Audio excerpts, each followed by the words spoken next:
Alrighty, guys and gals, let's do this. Star Wars situation, and let's talk about it.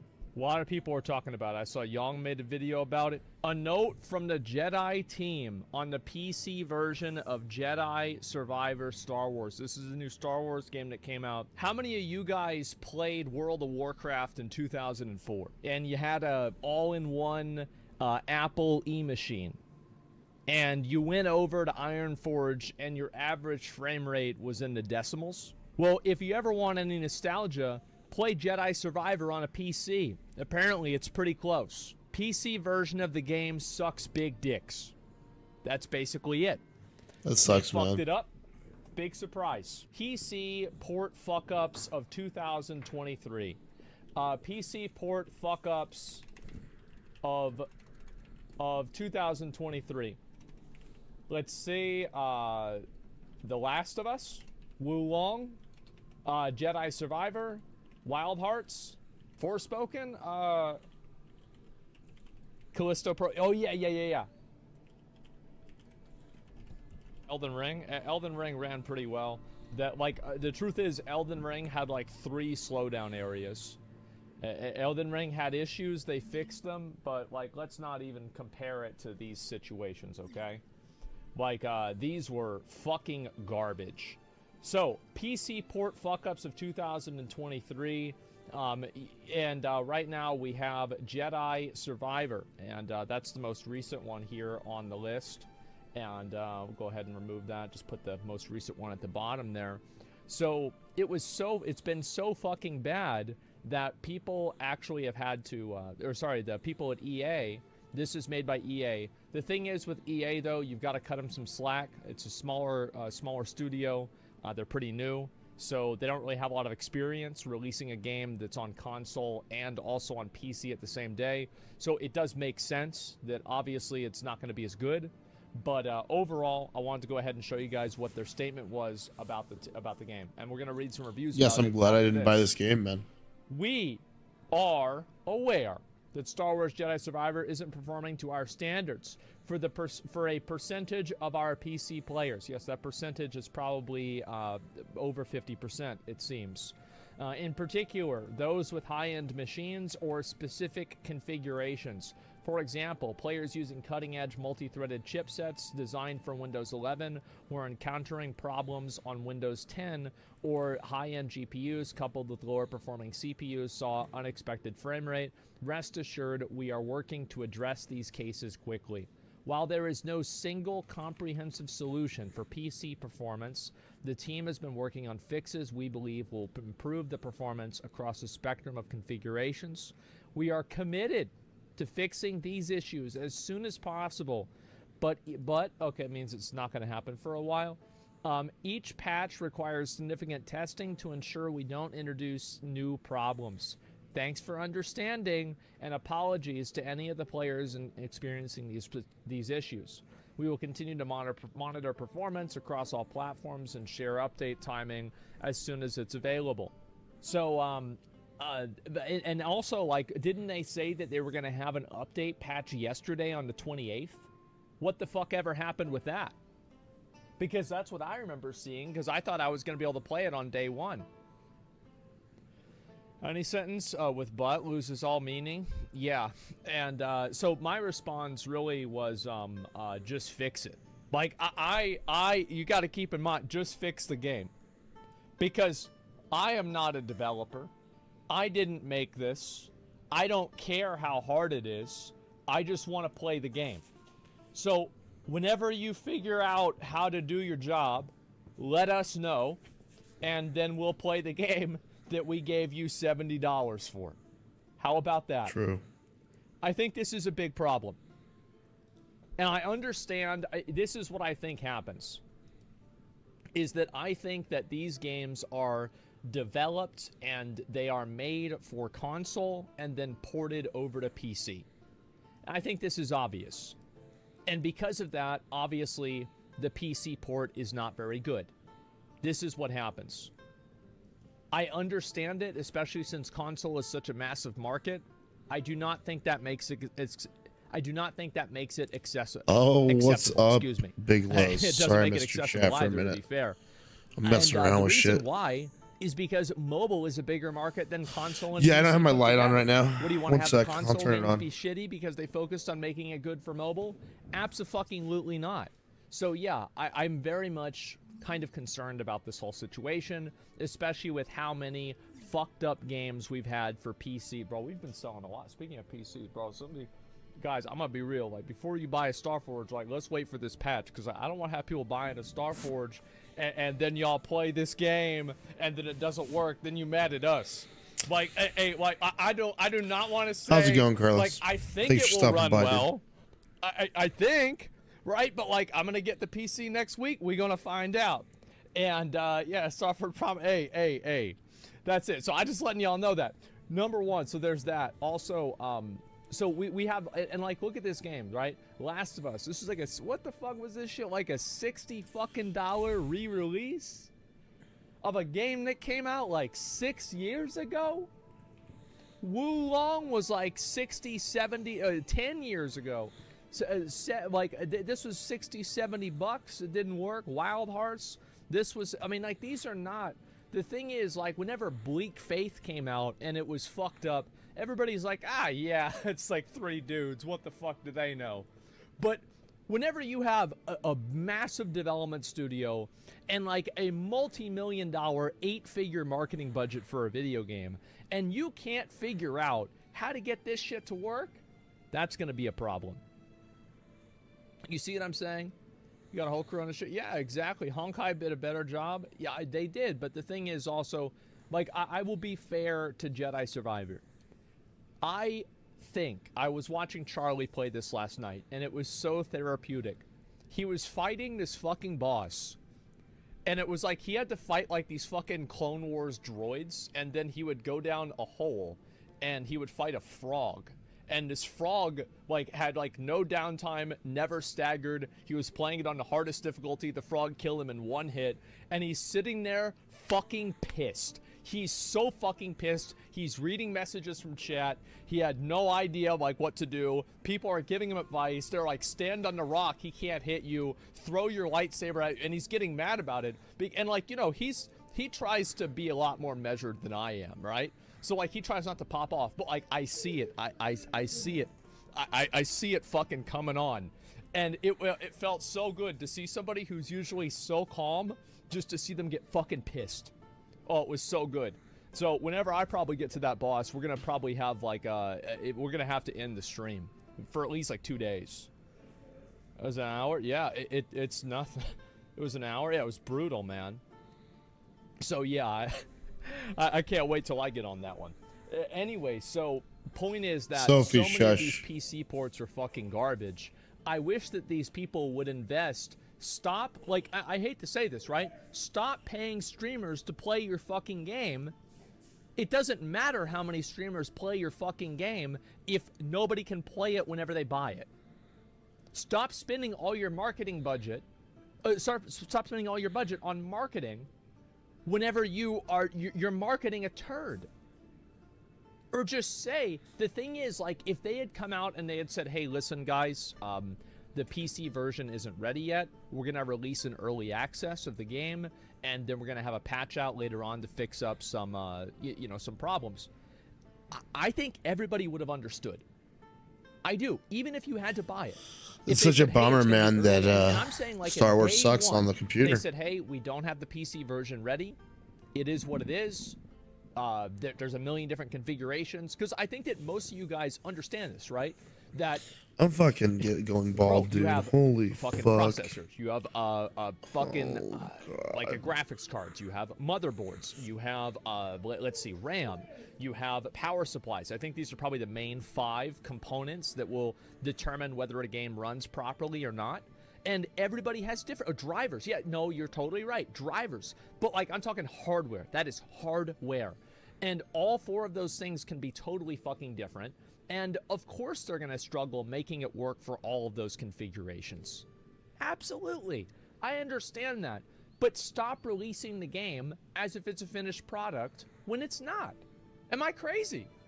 Stop doing it. Just say like, hey, yo, listen, we don't have it ready yet. It's going to be kind of buggy. If you want to play it now, it is what it is. But, you know, we're going to have a fix for it really soon. Honestly, I think it depends on pre-orders. Probably depends on pre-orders. How if they actually, if they're like, well, we already got all the fucking money. I mean, how many people are gonna actually hit return on the thing? Most people will just wait for you to fix it. But money? But bro, you could put it out for $70 and say, hey, listen, it's not ready yet, but if you want to play early access for the game on PC, you can. I think that would be very understood. Yeah, play at your own risk. It's not ready. It's not done yet. And like, I don't know why. What was the other game that did early access, but it didn't? I'm trying to remember what it was. Fuck. Because it was like everybody was really mad about it, and then like what was it? New World? Besides that. Anthem, besides that. Cyberpunk, besides that. WoW, besides that. Sons of the Forest, no, besides that. Let's see, Bleak Faith, no, besides that. There's one, I'm thinking of another one. But anyway, the consumer has the power. Well, apparently not, because they can't stop themselves from buying things, right? That's it. True. What's this? You pretend to be a game dev? Oh, absolutely. I don't need to be a game dev. See, this is one thing somebody needs to understand, all right? This answer, and I think this is why I made this response, just fix it. It is not my responsibility to solve their problem. It's not my responsibility to do that. My responsibility is to play the game. And if I can't play the game that they charge me $70 for, then I have every right to complain. And I have every right to say, just fix the game. I don't need a solution. I don't need to fucking solve the problem for them. I bought the game. It ain't working. That's your problem. It ain't mine. So that's what I think. And so you don't have to be a game developer. You don't have to solve that. Why did devs not prioritize PC dev time? The reason why, I think, is because consoles are... Let's look. Let's take a look at this. Gaming market share by platform. Video game revenue 2020 global games market. Let's see right here. So you got PC is the smallest market right here. So mobile is making $77 billion. That's a lot of fucking money, by the way. Console is making $44 billion, and PC is only making $36 billion. Mobile's so fucking huge. So guess what? More people are focusing on console, and this is also why every game is going to mobile too. You see kind of what I'm getting at. So this is why they're focusing more on it. And I don't know which year this is. This is 2018. Let's see here. The rise of gaming revenue visualized. Mobile is red. What's blue? I guess blue is PC. Console is teal. So I guess PC is bigger in this one. It's very hard to say. The point is that also console developers, I think they pay them more money. And it's also easier to develop for a console, I bet. Because you think about it like this. Every PS5 is the same. So if you develop it for one configuration for PS5, it works. And that's it. Console seems way easier. So, like, I can understand why they're having trouble with it. I can. Let's see what this is. I've never seen this before. It's having performance issues everywhere. Hey Deckers, you know it's not going to be a good start when the home screen can't even hold 30 frames per second on the game. The home screen can't do 30 FPS. Jesus Christ. Here from the Christ. settings, we were looking at the pretty much lowest settings and AMD FSR 2 quality on quality. And that's pretty much the only way to play this game. This game came out in 2013, right? It's like the same year as like a year after Skyrim. Yeah, I'm pretty sure. Even then, in the most part, we were only getting 20 to 30 frames per second. Now, there's something badly wrong with the FSR2 in this game. In general, quality is pretty much the only way you want to turn this on. Balanced looks. Look at Asmon's faces, the EA man. app version, if you do use that rather than Too the Steam funny. version, performs pretty much the same. If anything, maybe it's 1 to 2 frames per second less. But if you are wanting to use your EA Play Pro subscription, then it does work perfectly fine. Now, this isn't a Steam Deck problem. As you can see here on low settings at 1440p, on my RTX 3080 PC, I'm still only just about holding 30 frames per 30 second. So FPS. the game is broken. This and is you can see 3080. that by the Steam reviews that at the time of this video. There Also, I was remember Mudahar said on Twitter he had a 4090. He was hitting the same numbers. 2,000 mostly negative reviews, so everybody is having serious performance problems right now. Why they've released the game in this state is beyond me. They say that they're... I don't understand why they did either. Because I feel like, again, if EA had just come out and said, hey, listen, the PC version isn't fully optimized yet. We're releasing it as early access if you want to play it the same day as console, but play at your own risk. Some configurations are not fully optimized. And they still buy, you can still buy it. You're effectively just buying a game that you can pre-order early. You can still buy it. Why not just do that? I don't understand. Yeah, because this is, the thing is, like, let me see if I can pull this up, right? And I'm going to go ahead and look at what people had to say about this game. A little hot. Because I bought the game, by the way. I bought the game. I'm ready to play it whenever. I'll be playing it probably as soon as I get my new PC. So let's read some of these reviews for the game. So, 5,000 people found this review helpful.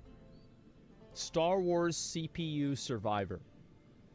5,000 people found this review helpful. So far, the loading screen is pretty okay. I have no idea what it's like past the title screen because it doesn't load past that at the moment. 4,800 people found this review helpful. RTX 4080, i9, 13900K, 32 gigs of RAM, DDR5, latest drivers, Windows 11, 30 FPS. Jesus, man. Runs like my ass after Taco Bell. Game is extremely fun, but performs terribly. This now makes the 6th AAA game to release on a broken PC launch. To release broken on PC on launch this year alone. Heart us PC gamers, right? Stuck between 36 and 41 FPS. Avoid, I'm getting a refund. I think that this stuff is actually so corrosive and bad for their brand. And I really hope that these companies that are releasing these PC I hope so. can... I think it's just simply managing expectations. Just please manage expectations and release the game when it's ready. And tell people, if you're releasing it early, just so PC players can play it, tell them, listen, optimization, play at your own risk. Do they straight up not test on PCs? Well, here's the thing. Realistically, they can never test on every single PC because there's like 10,000 different PC configurations. And there's one PlayStation 5 configuration. So which one do you think's easier to do? I get it. But yeah, I bet they probably didn't do a lot of QA testing either. The QA testing, those are the people that buy the people that QA test have to pay extra for it. See, companies used to pay people to QA test. Now you pay extra to QA test. It's called early access. It's great. So yeah, I saw this. I wanted to talk about it. This is obviously really disappointing. Everything that I heard about this game has been overwhelmingly positive in terms of the actual gameplay. Like, we're not no frame rate, no issue, but the actual gameplay, the actual design has been overwhelmingly fucking positive. And it's so sad to see a game that has so much obvious potential, that's obviously very good, it seems, and to see it just be completely ruined by bad optimization. So yeah, it's sad. I hope that these developers will have a better way to manage expectations for PC players, because I think they're totally fucking up. The next reply, what's the next reply? HDR on PS5, we're aware of the issue affecting HDR. I can't even open the game, it gets to the title screen and crashes, what do I do? Submit a ticket. What about console players? Yeah, people say console isn't very good either. I mean, I don't know, I'll have to play it and see it for myself. Just buy a console, less annoyance. Well, consoles have their own problems, but yeah, I mean, I think that especially nowadays, you might want to buy a console. I mean, it depends on like how much time you really have to do gaming, and like also, You're talking about playing the game on release. I'm sure that most of these other games probably play just fine on PC now. So you just probably have to wait for them to do it like later on. I would still stick with a PC personally. Yeah, I'm very much a PC Andy. Before we get started, let's go through these abilities one at a time. Okay, all right, here we go. What's our first one that we have here? Game This looks is very something nice. that I think we had in Alpha 1. This was our Blink. Is that right? See, I think there was one more Aspen video I wanted to watch today.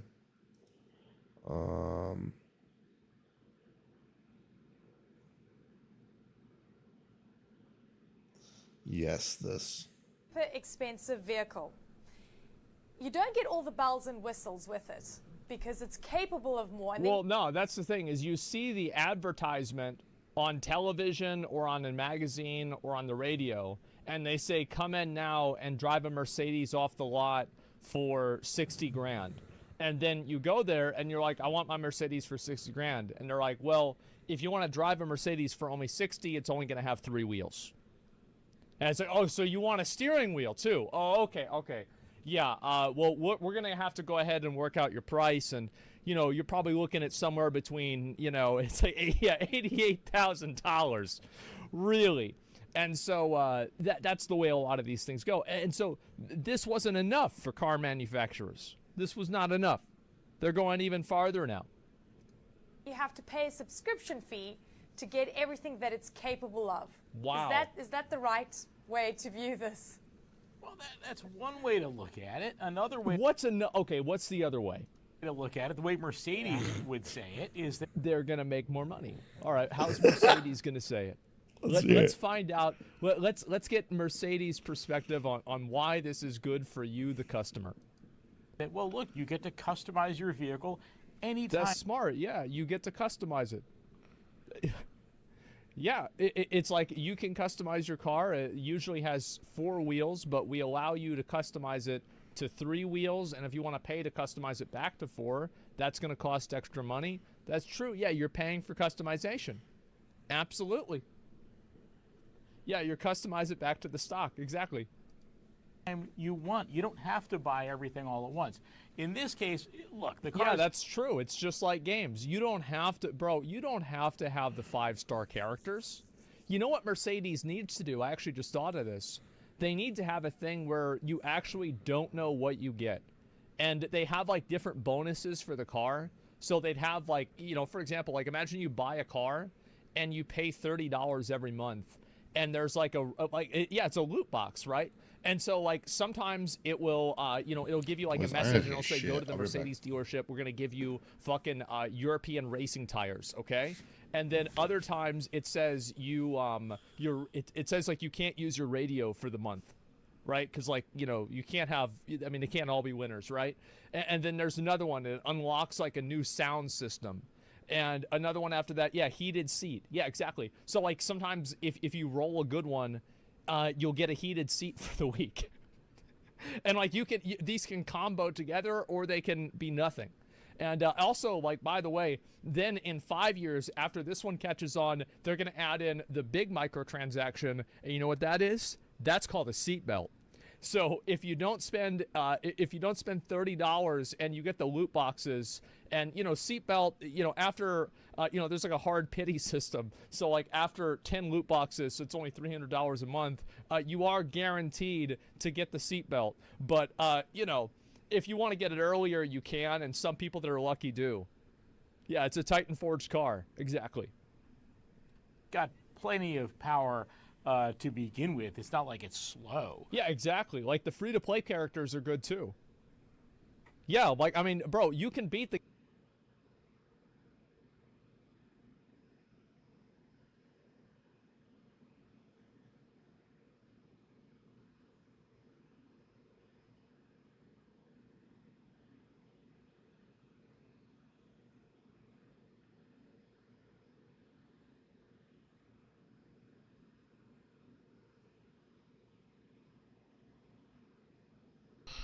I think my video paused, boys. I'll be right back out.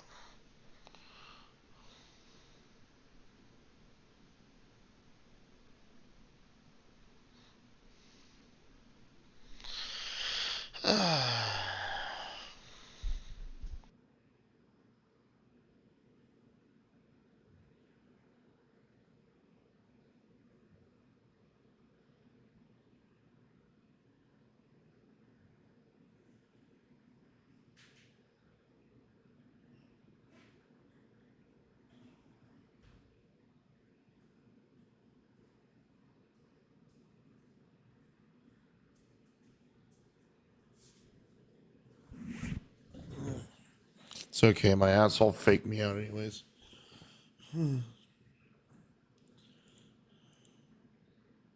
Wow. And Exactly, like the free-to-play. 60-second acceleration for $60 a month. for $60 a month, and that's a maximum half a second. A little, probably buy it for a month or two to try it out. But really, do I need to accelerate onto the highway that fast when I'm driving an ordinary family sedan, not a sports car? I might not opt for it myself. Yeah. I think This browser's fucking up. One sec.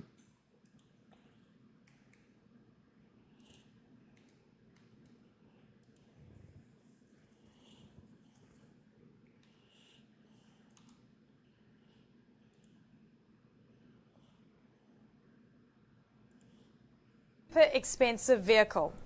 work the same. You don't get all the bells and whistles with it because it's capable of more. And Well, no, that's the thing is you see the advertisement on television or on a magazine. Or Sorry, on boys. That was loud. They say come in now and drive a Mercedes off the lot for 60 grand.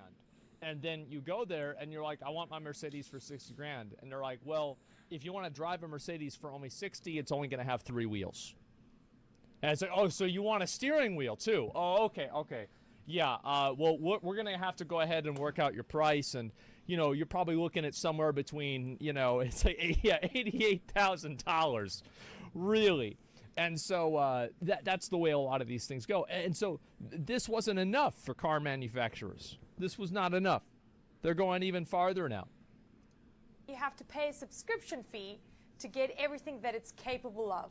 Wow. Is that the right way to view this? Well, that's one way to look at it. Another way What's the other way? to look at it, the way Mercedes would say it, is that They're going to make more money. All right, how's Mercedes going to say it? Let's find out. Let's get Mercedes' perspective on why this is good for you, the customer. well, look, you get to customize your vehicle anytime. That's smart. Yeah, you get to customize it. Yeah, it's like you can customize your car. It usually has 4 wheels, but we allow you to customize it to 3 wheels. And if you want to pay to customize it back to 4, that's going to cost extra money. That's true. Yeah, you're paying for customization. Absolutely. Yeah, you customize it back to the stock. Exactly. You want. You don't have to buy everything all at once. In this case, look, the car. Yeah, that's true. It's just like games. You don't have to, bro, you don't have to have the 5-star characters. You know what Mercedes needs to do? I actually just thought of this. They need to have a thing where you actually don't know what you This get. is crazy. And they have like man. different bonuses for the car. So they'd have like, for example, like imagine you buy a car and you pay $30 every month. And there's like it's a loot box, right? And so like sometimes it will, it'll give you like a message and it'll say, go to the Mercedes dealership. We're going to give you fucking European racing tires. Okay. And then other times it says it says like you can't use your radio for the month. Right. Cause like, you can't have, they can't all be winners. Right. And then there's another one that unlocks like a new sound system. And another one after that, heated seat. Yeah, exactly. So like sometimes if you roll a good one, you'll get a heated seat for the week. And like these can combo together or they can be nothing. And also, like, by the way, then in 5 years after this one catches on, they're going to add in the big microtransaction. And you know what that is? That's called a seatbelt. So if you don't spend $30 and you get the loot boxes and seatbelt, after there's like a hard pity system. So like after 10 loot boxes, so it's only $300 a month. You are guaranteed to get the seatbelt. But if you want to get it earlier, you can, and some people that are lucky do. Yeah, it's a Titan forged car. Exactly. got plenty of power to begin with. It's not like it's slow. Yeah, exactly. Like the free-to-play characters are good too. Yeah, like bro, you can beat the game with the free-to-play characters. Like you don't need the 5 stars, guys. Like you don't need all the characters on Constellation 6. Like come on. But buyers who want to go like about 1.5 to 1 second quicker, 0 to 60, could pay $60 a month.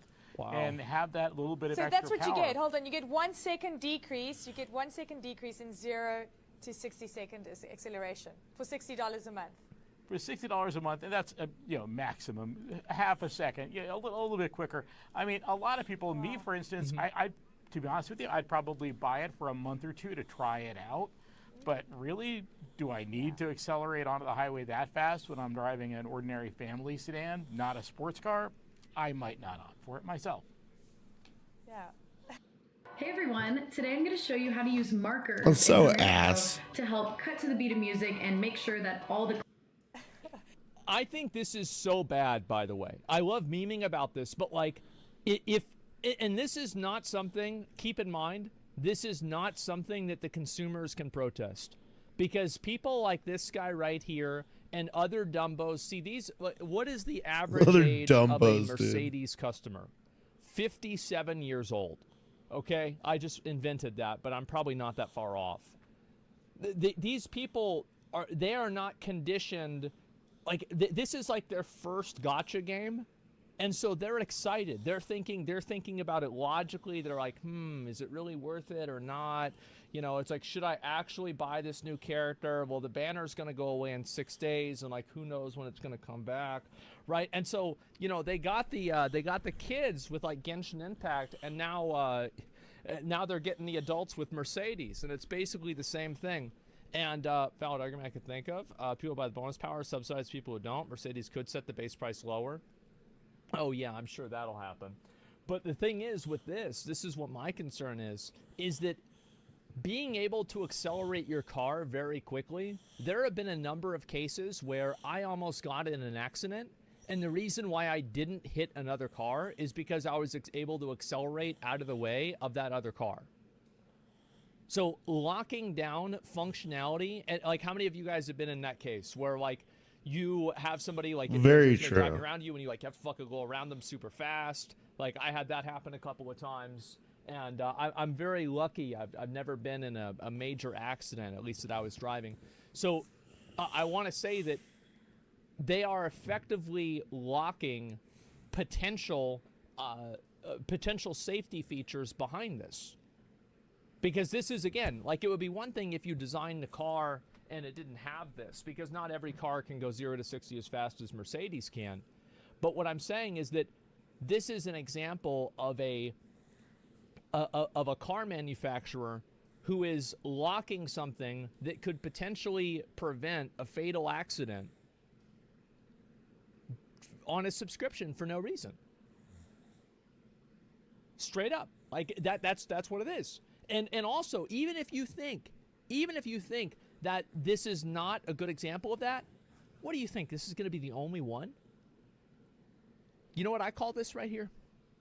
Oblivion horse armor. That's right. If you think this is the end, no. True. This is only the beginning. BMW already has it. That's right. And it's just crazy. Let's see here. And Strawman, for that's kind of weak. Current iteration of it won't cause it, but it can grow up to that. I think it already, I think that just on a fundamental level, removing functionality from a car arbitrarily in order to charge the customer more, I don't think it really matters whenever you're talking about like a video game.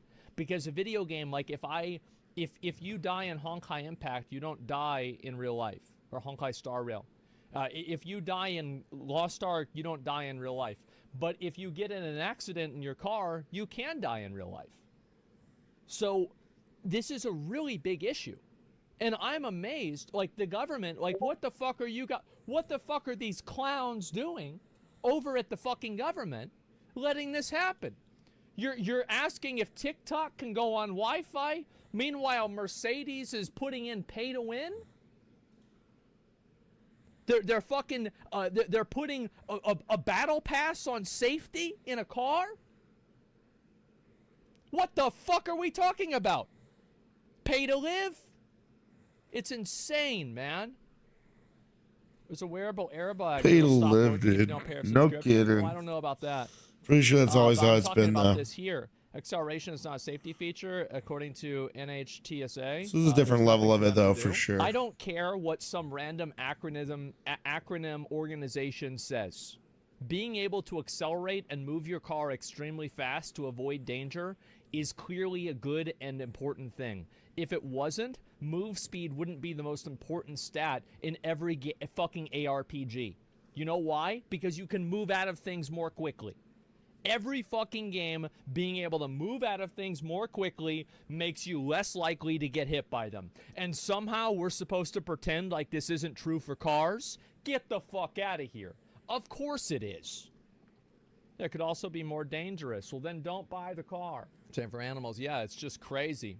The logic doesn't exist whenever money is concerned. I have no problem if they want to say that we're doing this because we're corrupt and we want more money. Because then we have a real honest conversation going on, right? We have an honest conversation. But don't fucking go and pull the wool over my eyes and tell me that it's actually not for safety. It absolutely is. And also, think about how many other features could be for safety. For example, like let's look at different functionalities of cars in the last 15 years. I think that a really great example are what's like up, dude? That you Hey have man, I'm gonna that check out your stuff like video these and I'll leave a cars have comment this, and like, shit for they'll tell you shit when you're for getting sure. close. Like, I just got your parking message on that. sensors, stuff like that. I mean, I don't have one of those. Make sure I give it But a lot like of too. cars have this auto brake, automatic windows, yeah, lane assist. A lot of these things are all safety features. What is to If you want me to, Carlos, let me know if there's like any Reddits that you'd like me to post your shit to, and I'll just go post shit for you every once in a while. Honestly, like, that's one of the best way to get views on YouTube. stop these companies from doing that, and then just paying these organizations to just simply not categorize this as a safety feature? Well, I'll tell you what's stopping them, or what's stopping them from doing that, or not stopping them from doing that. The fact that people are not out rioting because this is happening. And they shouldn't be in front of Mercedes. They should be in front of the... What do you think about this shit, dude? Would you pay a subscription to be able to, like, have extra power within your vehicle? That's such fucking bullshit. Imagine buying a car and just, like, knowing that you'll, like, you're not actually buying, like, the full thing unless you have an app that you're paying monthly for. That's so crazy. the fucking Capitol. Now, I'm not talking January 6th, okay? Before I Yeah, get they in are, trouble for dude. this. They Talking definitely about are the hard to state get. Capitol, go up there and fucking tell them this is not acceptable. Because the government are the ones that are letting this happen. Mercedes is just trying to make money. Mercedes, they are just working in their best interest.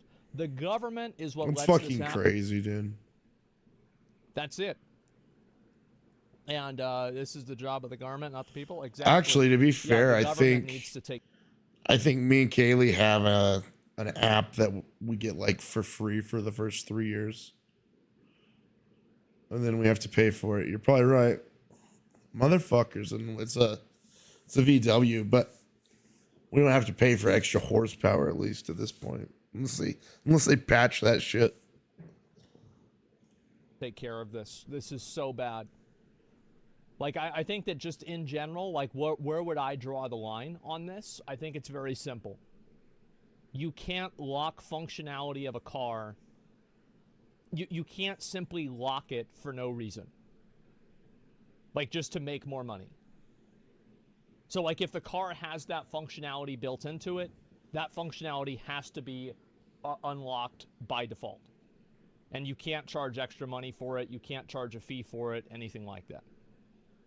They will anyway. Well, then just fine the shit out of them, or just arrest the people that are doing it at the company for not listening to the government, and then the problem's gone. Like, it's pretty easy. People should hack them. Oh, I mean, the thing is that this is a problem for the government. This is a government problem. That's it. Okay, and this is big money actually, because it's not just Mercedes. General Motors, the other guys are doing this, and they keep in mind, this is a very good point. We're not going to single out Mercedes here. Apparently General Motors does this. I'm pretty sure also Tesla does this. I don't know what the capacity for what Tesla does. I think paying for something like OnStar, which is like an on-demand service, it's kind of like a AAA. I think that's more acceptable. But overall, You know, in terms of functionality, absolutely not. BMW, yeah. So like, this is not just like let's shit on Mercedes. This is something that, and this is what happens, right? Is as soon as I think BMW or Tesla were the first ones to do this, as soon as one company breaks the ice, everybody else does it. Everybody starts doing it. It's the same as remember. I'm pretty sure this is about to happen with streaming services. I don't think you're gonna be able to use your mother-in-law's or your parents' streaming service that much longer. They're gonna get the fucking money out of us. They're gonna milk us like the cows we fucking are. Remember whenever Twitter started paying or charging $8 to have Twitter, and then Meta and like all these other companies started doing the exact same thing that week? As soon as it happens, everybody starts doing it. Making billions off this. This is yeah. a really interesting revenue model. Yeah, General so Motors has interesting. said, look, what automakers don't want to do is they want to be more like a cell phone company. Well, of course they want to be more like a cell phone. Yeah, exactly. So like once Netflix does it, it's gonna be just like the phone companies when they took away the fucking the earbud socket. Everybody's gonna do it. Just like everybody's copying TikTok right now for shorts. Except everybody's finding out that shorts aren't fucking honestly, the only thing good to short for monetizing is letting people know that you like exist at the moment. Phone company. Because cell phones have what's called, this is a really cute thing that Apple does. It's called planned obsolescence. That's whenever your phone stops working after an arbitrary period of time, so you have to go back into the Apple store and either get it fixed or buy a new one, so it looks like the stores are populated. That's why whenever you go near an Apple store, everybody's in the Apple store. You think it's because they're buying Apple products? No, they're getting them fixed. Where you put something out there and then you keep upgrading it. What they want to do is like, look, this is It's a not way an for us upgrade. to get Yeah, exactly, dude. recurring revenue out of a car rather than just a Like literally TikTok is only good for like I like TikTok because it makes my shits fun, but I don't think they're making much money. one-time sale. We can keep saying, hey, you want Exactly. better navigation systems? You want more sophisticated cruise control systems that can... Yeah, so you want cruise control, you want to be able to drive the car, so you want 4 wheels and not 3. So you want mirrors to see behind the car. Okay. Well, Yeah, that's for gonna be sure. That's something else, right? You're going to be able to customize the car the way you want. change lanes for you. Well, we could add all of that. So it's got the recurring revenue aspect, but also it has the benefit of like your car is going to sort of last longer and be better for you because new... That's stupid. Why would your car be better for you because something's arbitrarily locked behind like that's stupid. What are you talking about? He's gonna say what he's gonna say is that if you don't have this, then your car isn't gonna get patched correctly. Is exactly what this guy's about to say. About? This is the dumbest thing I've ever heard. Why would it make your car better that you can't use a system? It's gonna be like having an iPhone. Like your car's gonna be like, hey man, have you gotten the newest iPhone update or the newest Ford update? And you'd be like, nah man, I haven't been able to afford it. You know, now my battery's shit. Well, if you get the new one, then the battery, you know, it's like it's just gonna be this all over again. Why would it last? Like that's just it's so dumb. software, new additions might come out later on that make your car better and better, so it helps the ownership experience. Well, how would the addition come out? Like I don't understand. Like they have heated seats. There's like a paid subscription thing for heated seats, right? This is in Europe, I believe. No Yeah, way. BMW. Yeah, I read about this like 6 months ago, and I told you guys. So, like, what do you think they're gonna do? They're gonna have like a new patch to where it makes it even hotter. Like, what the fuck? Like, what is this? There were 17 Exactly. writers that wrote That's what this they're guy's, exactly what they're response, so it talking doesn't about. Sound like bullshit. Well, I don't even know who this guy is. As well. But I think that recurring revenue stream is really what they're interested in. It's I really. I bet it is. No way. Yeah, I think this guy, that's the first Oh my point he's God. made that I agree with. By the way, I know people are hating on this guy. I think it's really important to, whenever you have a news thing, you have to bring somebody who has the opposite perspective out there so you can hear what they have to say. You can hear just how fucking dumb it is. It's But one thing you must fascinating. remember, if you've got an entry or mid-level model, sorry, you can't get those upgrades over the air. Impossible. You Peter, great to can, have you but they're on. not Thank gonna you so they're not much. gonna let you be more. Yeah. Okay, that's about right. Even getting fake glasses make him seem like he knows more for boomers. Yeah, I don't know, Holy man. shit, man. Wear him a suit and everything like that. Paid DLC for cars. Yep, there we go, boys. No, thank you. To activate, and I love how people. This is what's so sad to me, is that people respond on Twitter and they think that they have some sort of like, oh well, I'm not gonna buy it, bro. In New York I for just us. got done with a 10-year crusade against this with video games. And you know what the crusade ended with? Me Nothing. losing. Yeah. Because every fucking game now is pay to win, except for a handful of indie games and maybe 3 titles a year from AAA developers. Everything else is completely fucking pay to win. The gaming industry is totally fucked because of it. Every sense of accomplishment is compartmentalized behind some sort of payment that makes it not matter as much. And the entire idea of playing video games has been compromised. And I'm sorry, but I don't really give a fuck that much about it because it's a video game. But this is a car. And this is a lot worse than a video game. How in the fuck are people not rioting at their policymakers and lawmakers saying, don't let this happen? And I'll tell you why they're not doing it. It's because they're too fucking focused. Well, I'll tell you right here. Yeah, on Armored Core and him. I think also why it's not happening is all these companies are selling their app with your car, and they're giving you a subscription to their service for like a certain amount of years.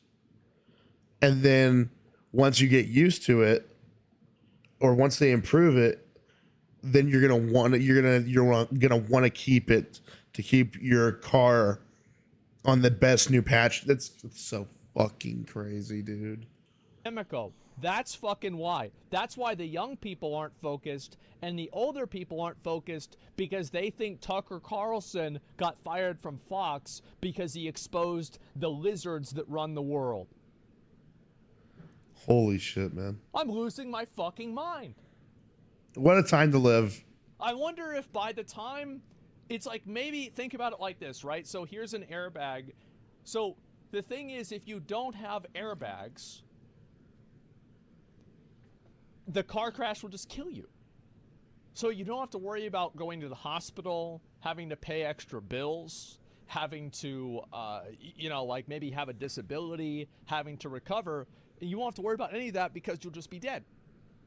So it's like, really, you can opt into the airbag system, but, of course, in 50 years, right? So it'll be like $7 million for, like a box of tissues at an urgent care center. So, you're going to have to go into tremendous debt and, indentured servitude for your lineage for the next 1,000 years. Man, I am amazed that people, like, why is there, like, let's see who's talking about this. Let's see what Biden is saying. Joe Biden. Does he have any tweets about this? Nope. I've been fighting for years now around Medicare to negotiate the price of drugs. Oh, thank God. Let's keep the private companies on life support with the government.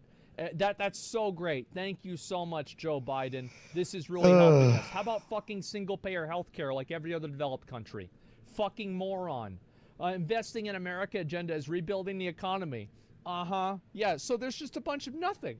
Let's see where... Nobody's talking about it. What do we have here? Ted Cruz. Let's see what old Ted's doing. Okay, let's see here. We got to get these people out of office, dude. Bitcoin specific. I can't even watch that. We got to get them out of office. Bitcoin, bro, it's not even real. What are you talking about, man? It's not even fucking real. You're gonna get ratioed on your own tweet. This is it. I can't believe it. He's gonna get ratioed on his He's own 10 tweet, years late. dude. What is this? Like, I bet in 10 years he's gonna start telling us how good gotcha games are gonna be. Here's You the know the thing. sad part is some of us need to start running for office and shit. but none of us want to really do it. Like the next generation, I don't think there's anybody that's worth the shit that actually wants to run for office. He's not talking about. How about Dan Crenshaw? Fuck, dude, This we're is another fucked. guy. This another guy. He's in Texas. Let's see. Is he talking about it? He's in Can Florida. we please have Bill Mayer? Oh God, Bill Mayer. Thank God. Yeah. Well, let's see what Bill Mayer is gonna do. And Mexican president for threatening to meddle in elections. It's kind of bad. Okay, that one's fine. 70. Oh, it's Joe Biden again. Bro, what the fuck are these guys doing? Andrew, That's let's dude, you're not fucking wrong there. Shit.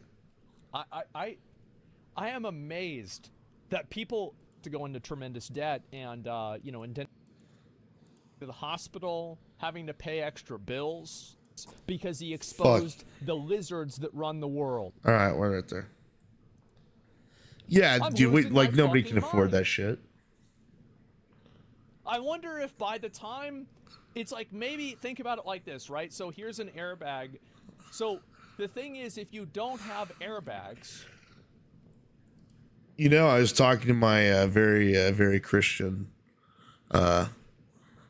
grandma this week. I do profess to be a Christian myself. And she was telling me that in the end times, America's not mentioned, but Russia is. Like areas of Russia are mentioned. So I don't know, boys. the car crash will just kill you. So you don't have to worry about going to the hospital, having to pay extra bills, having to, like maybe have a disability, having to recover. You won't have to worry about any of that because you'll just be dead. So it's like, really, you can opt into the airbag system, but, of course, in 50 years, right? So it'll be like $7 million for, like a box of tissues at an urgent care center. So, you're going to have to go into tremendous debt and, indentured servitude for your lineage for the next 1,000 years. Man, I am amazed that people, like, why is there, like, let's look, let's see who's talking about this. Let's see what Biden is saying. Joe Biden. Does he have any tweets about this? I've been fighting for years now around Medicare to negotiate the price of drugs. Oh, thank God. Let's keep the private companies on life support with the government. That's so great. Thank you so much, Joe Biden. This is really helping us. How about fucking single-payer healthcare like every other developed country? Fucking moron. Investing in America agenda is rebuilding the economy. Yeah, so there's just a bunch of nothing. Then we got to get this old fuck out of office. Like, dude, it's not just Joe Biden. Like that, he's not the problem. Like, honestly, Joe Biden's probably the least of our worries. It's just everybody that wants to cancel everybody, and then the right calls out the left for, oh, you can't cancel everybody, but then the right wants to cancel everybody. And it's just like, holy fuck, man.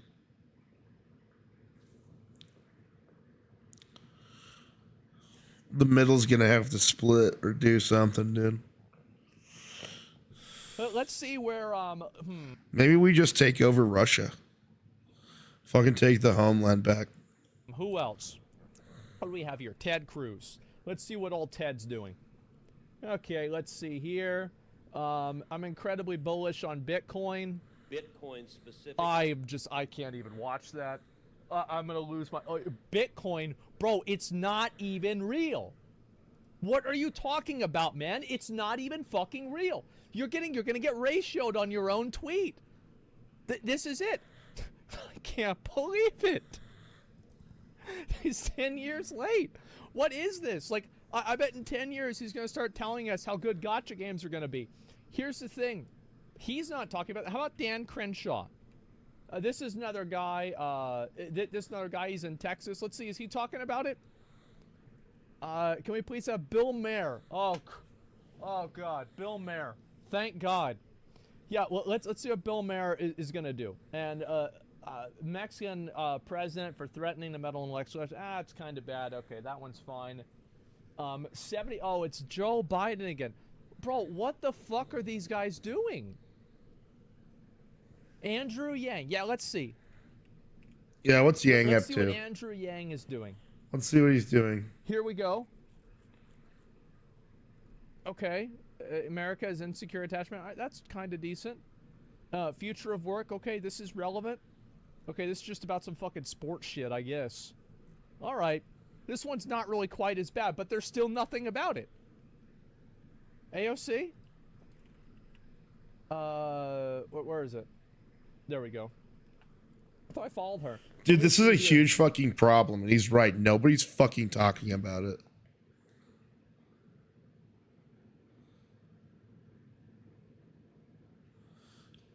I saw we just dropped bombs everywhere, even here. Just dropped the bombs, Can dude. someone explain Supreme Court justices? Okay, this is kind of relevant, kind of important. Progressive Canada. Oh, raising more fucking money. This seems bad. Chief Justice. What about people that are in cars? Oh, this is Twitter that's censoring people. Oh my god.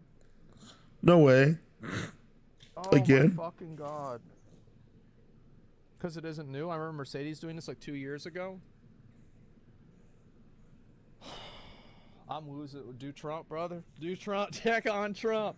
I've never been to Freedom Social or whatever the fuck it is. I have no idea. Dude, what's next after this though? Like, what do they do after they take our cars? What do they take next? I don't think guns is the answer. They've already taken our food. Taken our food. They've taken our water. They're in control of our water. They're in control of our cars now. Dude, that's what's next. Is the fucking water. You're going to have to pay extra for better water. You can get more water. The updated mineral content that you should be drinking. Your sink is going to be tied in directly to the system, dude. Your toaster's probably next. It just makes me so mad, man. If you over toast. Makes me so. What about Rand Paul? Rand Paul. He's got to have something, right? Safe Banking Act allows illegal cannabis businesses to access. All right, that's fair. Okay, good job. We need that. W. Rand. Fully vaccinated people go outdoors with the mask. Never forget, bro. This shit happened 2 years. This is like 2 years ago. Fucking move on. I don't want to think about COVID again. Yeah, fuck off. COVID's dead. They're making cars pay to win.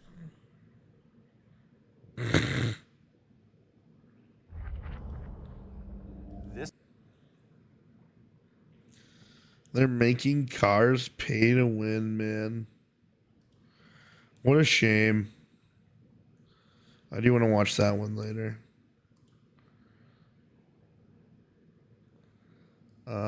Let's see.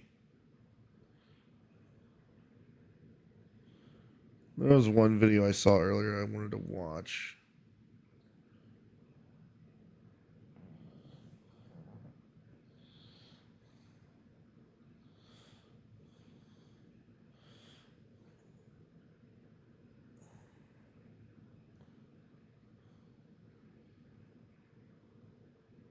I'm probably gonna have to leave Canada. Hello, Let's guys see and this. gals. Me, Mudahar, I like this guy. woohoo, if you think that I should be screaming at the top of my lungs because Canada's infamous Bill C-11 has passed. Now, ladies and gentlemen, this has been kind of likened to the Censorship Act in the country, the Protect Act, you know, the Restrict Act of Canada, if you will, something really doom and gloom. And to an extent, it's such a badly written piece of legislation, especially for content creators and people in the online web space, that even YouTube had an entire campaign coming up to me, probably Linus, JJ McCullough, a bunch of Canadians. I heard Linus Tech Tips talk about this. It's interesting, but weird as fuck. Interesting. I like, dude, I've been watching Linus fucking ever. Creators, and it basically begged us to. Look, I remember watching Linus in my camper with my parents, like at shooting sports events. Like I'd go watch Linus videos on the in the bathroom so I get away from everybody. Call the MPs, raise some awareness. Hey, YouTube, if you want to affect politics, do it the old American way. Throw some of that Google money around, if you will. But, ladies and gentlemen, Bill C-11 has passed in the last 2 days. Now, if you notice that I'm not necessarily sage or crazy, it's because, I try to always find outs, okay? So, we've moved our company, pretty much. We've started a new one down in the United States. I'm going to see how regulation goes in the next few months, but there's a pretty good chance that we'll probably move all of our operations to the United States, which means that a lot of that money that would have been generated in Canada will just feed right back into the United States. Bold thinking there, Canadian government, trying to, push out, your digital creators to greener pastures, if you will. Now, I'm lucky enough to be able to do that. Most creators don't have that luxury. Most people don't have the luxury to uproot their stuff and move down to greener pastures. So ladies and gentlemen, Bill C-11 has reached royal assent, which means all it really needs is to be signed in. It's basically when the bill becomes the law. Now, according to the law, right over here, the most recent text that I have, they basically talk about, a few exclusions they have, such as social media services, an online undertaking, which, according to their own language, enterprise en ligne, means an undertaking for the transmission or retransmission of programs over the internet for reception by the public by means of broadcasting receiving apparatus. So when they're talking about this, they're including big organizations like Netflix, like Amazon Prime Video, like YouTube. At the end of the day, the broadcasting bill is mostly aligned not just for not for censorship. That's not what it's designed for. It's designed to really target the big tech companies that have now come into Canada. To understand, Canada is a country that's pretty much run by monopolies and oligopolies. So in Canada, when it comes to TV and video broadcasts, which is a field I worked in pretty extensively, we have the big broadcasters like Rogers, like Bell, like Shaw Media.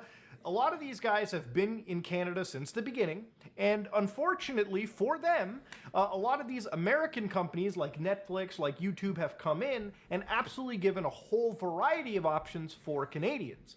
Now, for a lot of Canadian broadcasting laws, there was a requirement of Canadian content to be produced. Now, up until this law passed, the only people that had to follow it were some of these big Canadian broadcasters.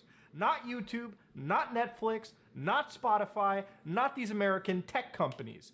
Because of how much broadcasting these companies do now, Canada is now regulating them all the same. So that's kind of the pretext for this.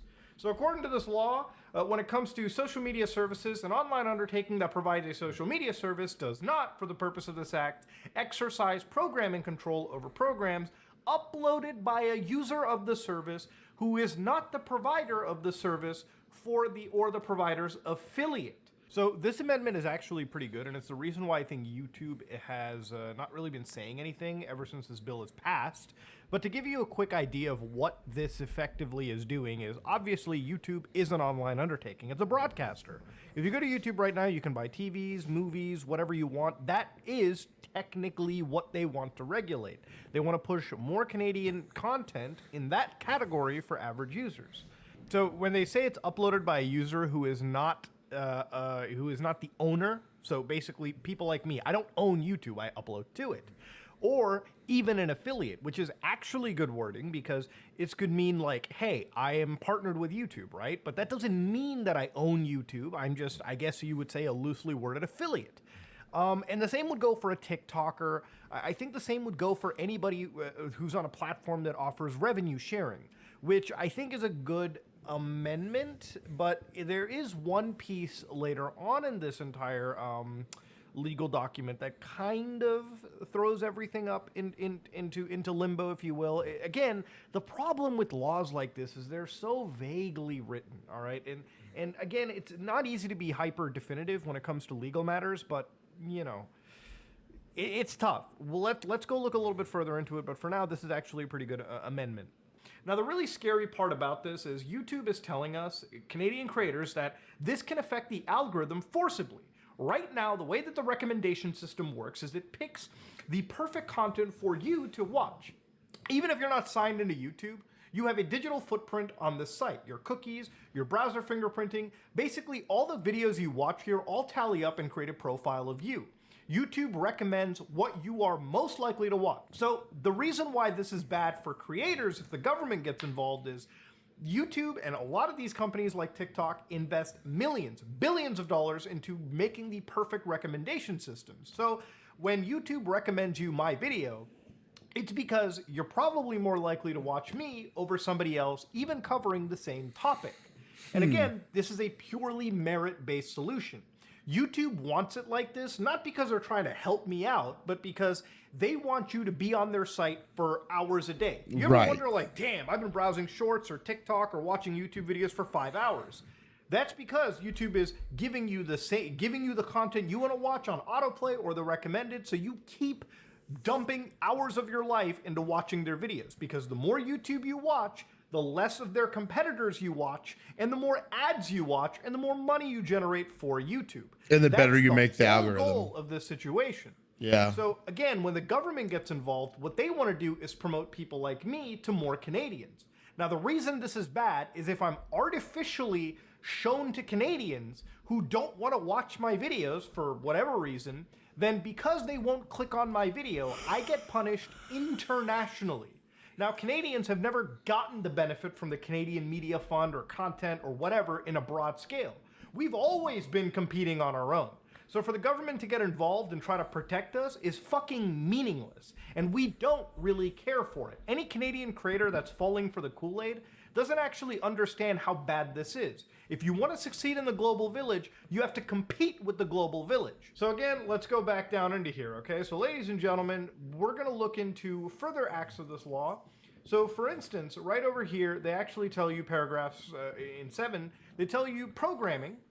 And this is the programming right here. It reflects the indigenous cultures of Canada, and programming that is in indigenous languages should be provided. So basically for the native population over here, they need to have their programming pushed, especially for when they're positioned to serve smaller and remote communities, which is important. What these guys want to do is make sure when you're on the rural side of Canada, your local news, your provincial news gets pushed more in the algorithm than everyone else or the big tech. But of course, you've got program that is accessible without barriers to person with disabilities should be provided within the Canadian broadcasting system. Okay, they want all of that. Programming that is accessible without barriers to persons with disabilities. Now, importantly, it's 7Q, which we have to read. Online undertakings that provide the programming services of other broadcasting undertakings should ensure the discoverability of Canadian programming services and original Canadian programming, including French language programs, in an equitable proportion. So what they're talking about is CanCon. Now, if you don't know what CanCon is effectively a moniker for Canadian content, which basically is a requirement by the Canadian Radio, Televisions and Commission, basically the FCC of Canada, if you will, where basically radio and television, or I guess streaming broadcasters now, have to produce a certain amount of content that is partially written, produced, or presented in Canada. Now, I've worked with people who are producing CanCon a lot. So again, when it comes to Canadians, like Canadian content, right from a government website, if you check what makes it Canadian, you'll see right here. So in order for it to be, the producer has to be Canadian. Now, let's just relegate this to somebody uploading YouTube videos like me. So the producer must be Canadian. I am. My nationality is Canadian. My driver's license is from my province. Yes, I'm a Canadian. The production earns a minimum of 6 out of 10 points, where the key creative functions are performed by Canadians. Now, for a content creator like me, the points could easily be I'm the director, I'm the screenwriter, I'm the performer, I'm the production designer, I'm all of these things, okay? So as long as 6 out of 10 of these points all go to a Canadian, me, it should technically be CanCon.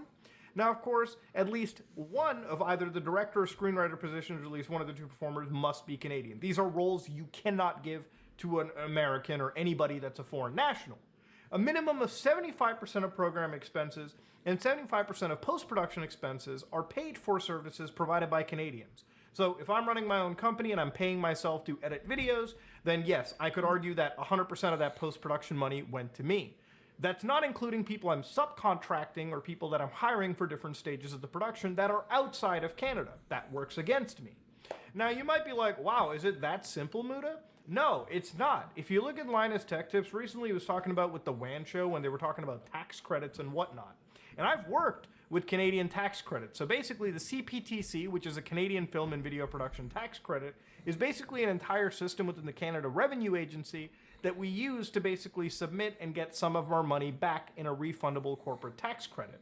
Now, this is great if you want to get some of your money back, especially if you're making productions in Canada. But this law, this system, as you're reading through this sheet right here, is more geared towards really large production houses and those big companies that I was talking about earlier, like Roger, Bell, and Shaw, which already have these divisions ready to go.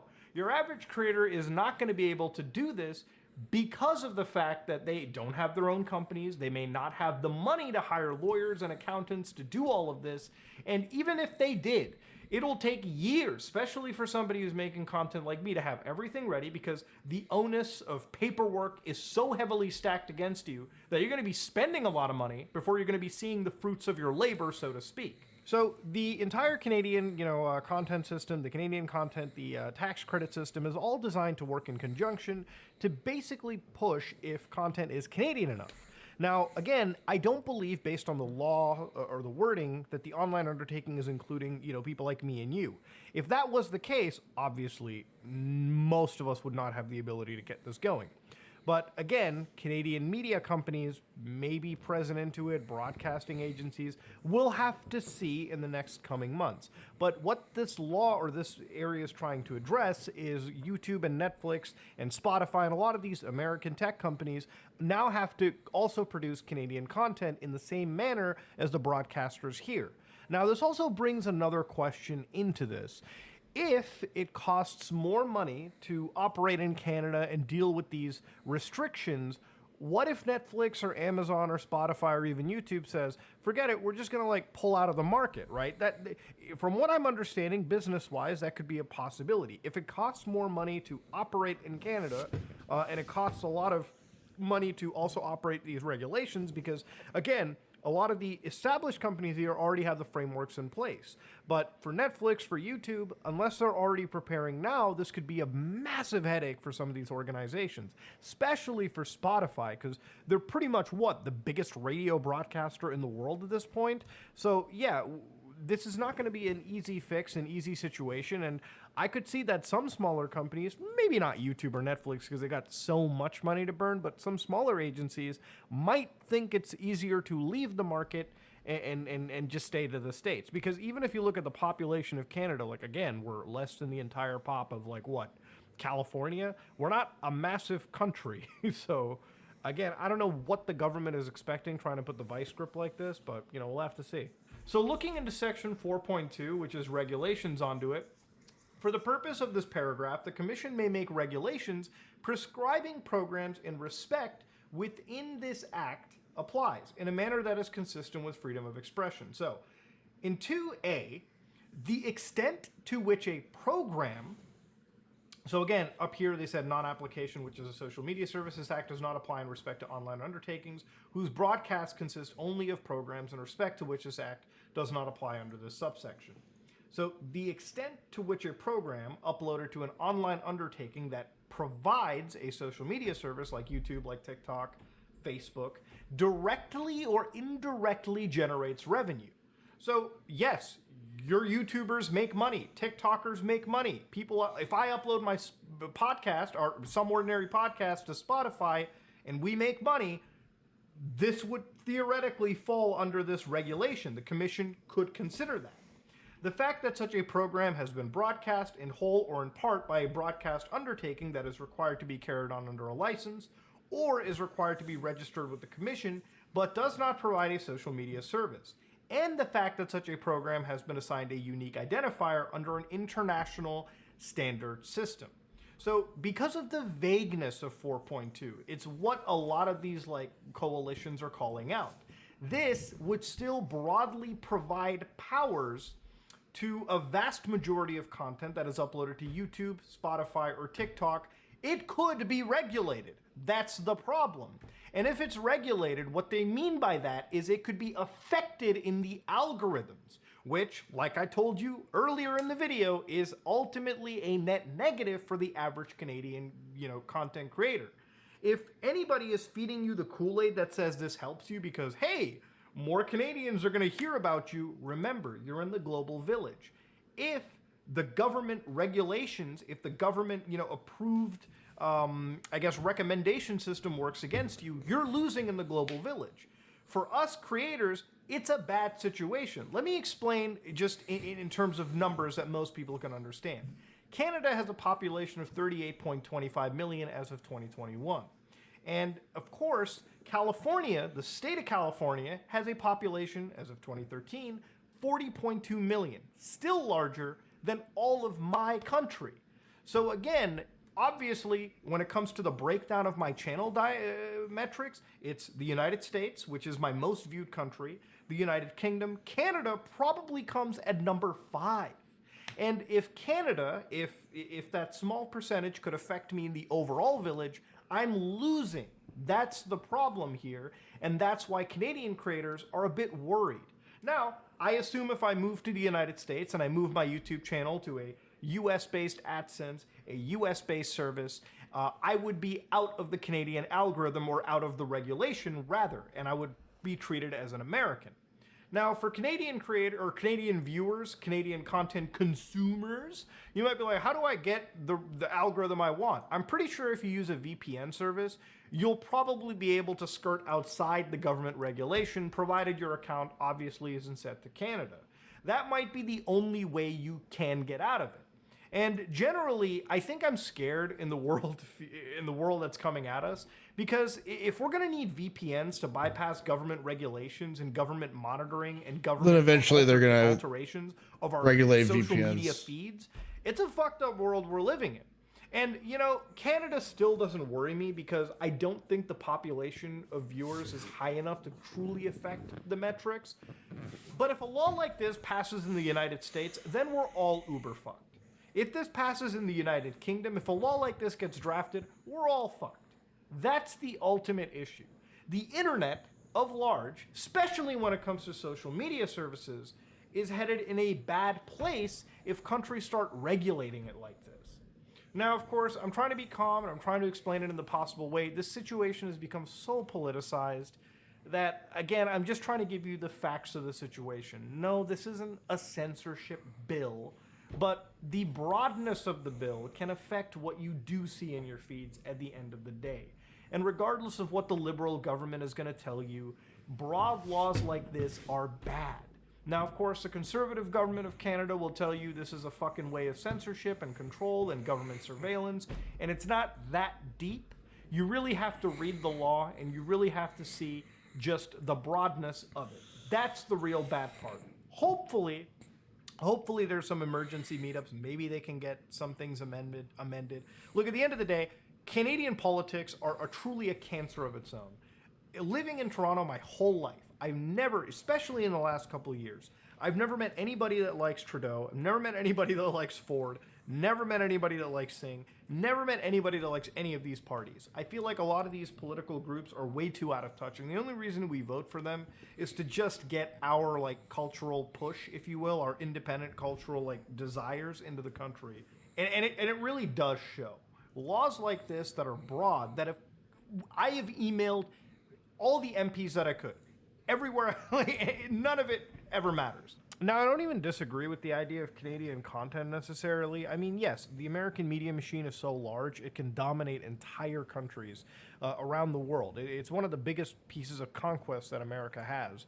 But I don't want to see Canadian content just because it's Canadian on my feeds or televisions or movie services. I want to see it because it's good. There's plenty of Canadian media companies, plenty of Canadian actors, actresses, directors, editors, so on and so forth, musicians that are talented and are successful all over the world, not because they're Canadians, but because they just produce really, really good content.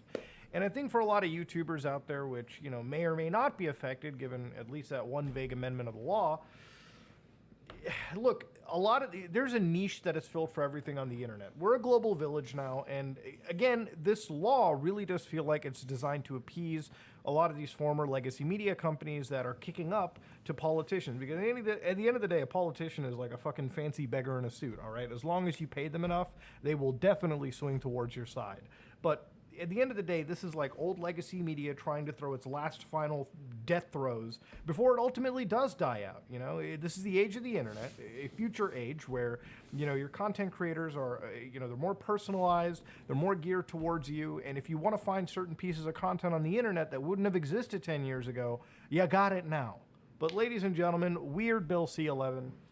I'll have to see in the next few months what it looks like, but, you know, if it really does affect YouTubers, which I don't think it will, to be honest, because we have 10% of, maybe 10%, if we're lucky, is Canadian viewership on our channel. And if the algorithm does would literally affect kill us the from there Canadian and it affects us overall everything. internationally, maybe we'll move. But I'm also not super comfortable in leaving behind my country just because the sitting government is so loosey-goosey with bills that they introduce. Anyways, ladies and gentlemen, all I wanted to say, this law or act isn't really as doom and gloom as I think it is.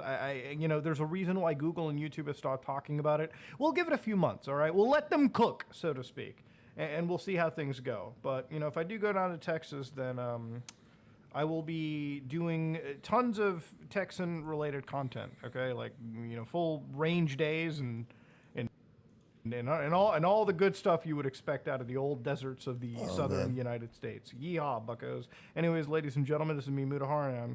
If you like what you saw, please like, comment, and subscribe. Dislike if you dislike. Alrighty, guys. Let's get into this. Let's play a little Breath of the Wild. Play a little Breath of the Wild.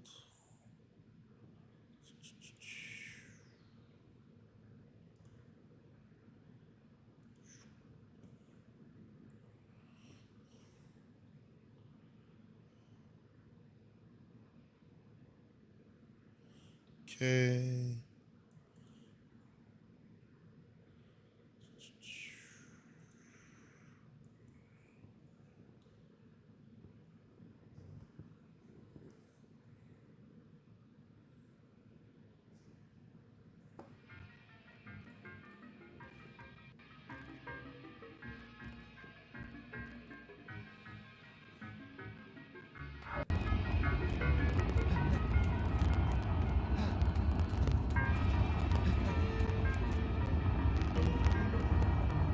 Alright, we're gonna make it up this freaking thing.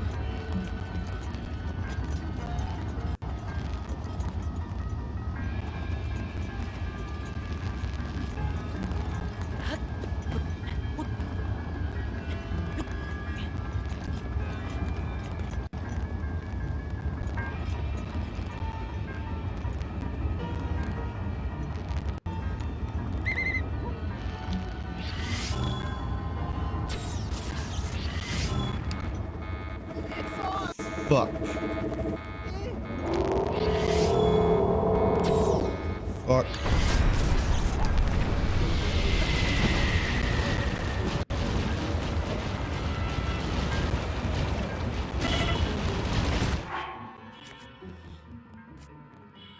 Shit.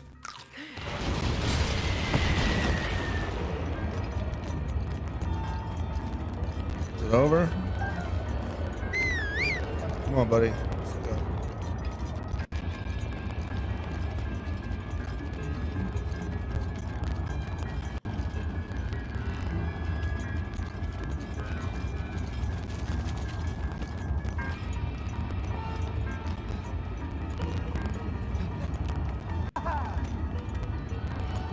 All right, buddy. You go ahead and stay there.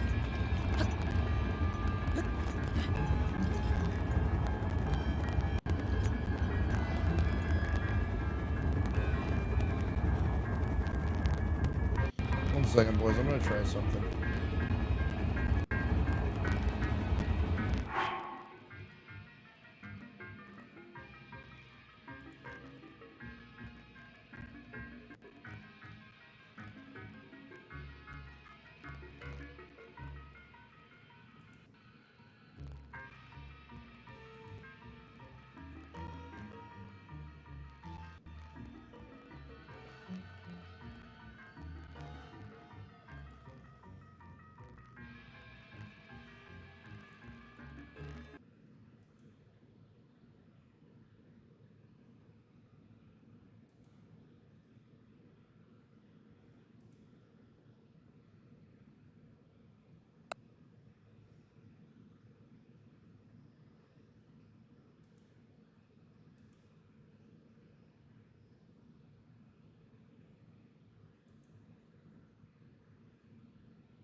Here we go.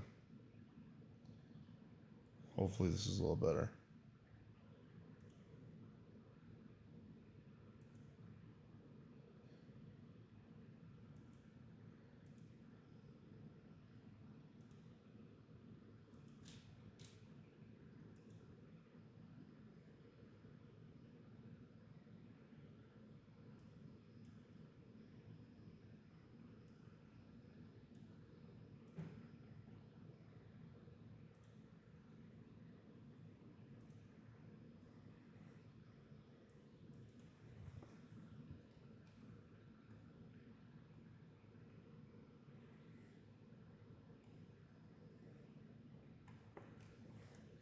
Sorry, one moment, guys.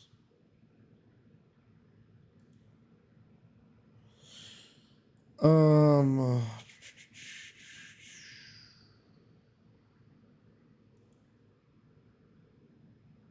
um,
sorry, guys. I'm having to mess with some settings.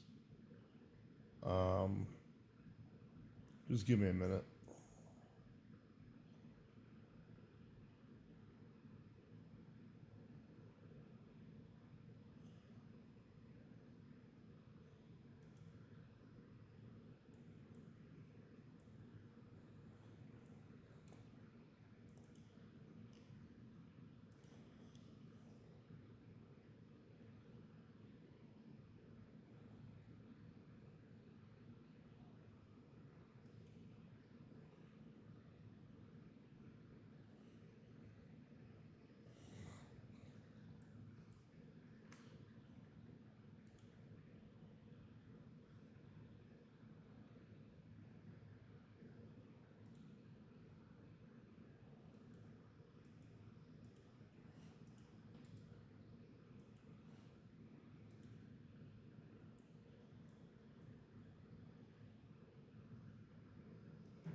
Yeah.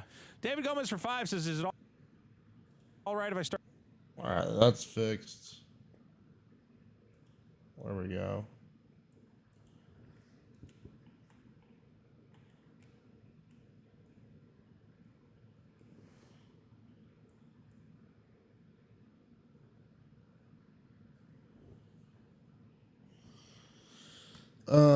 Okay, so that's not fixed.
Okay.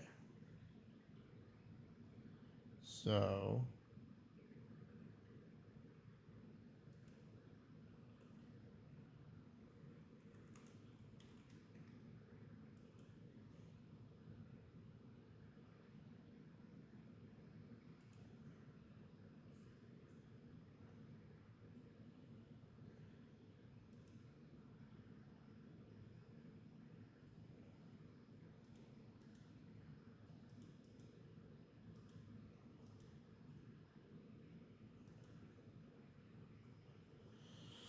Okay, so we get that sound coming from there.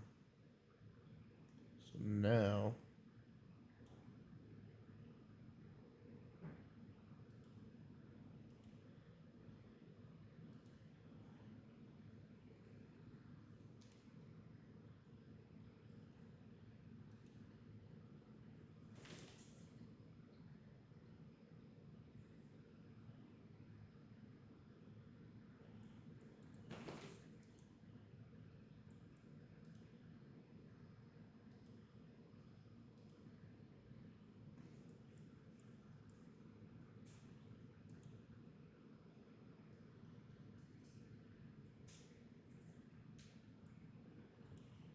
Okay.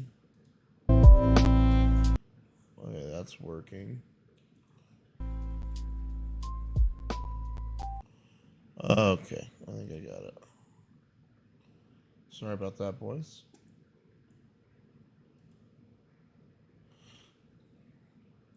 My audio sounded really shitty on the Switch.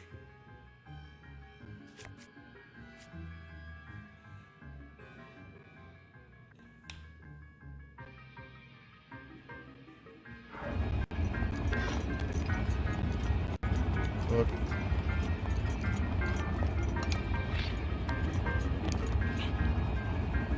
I'm gonna go over here.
You little helicopter bitch.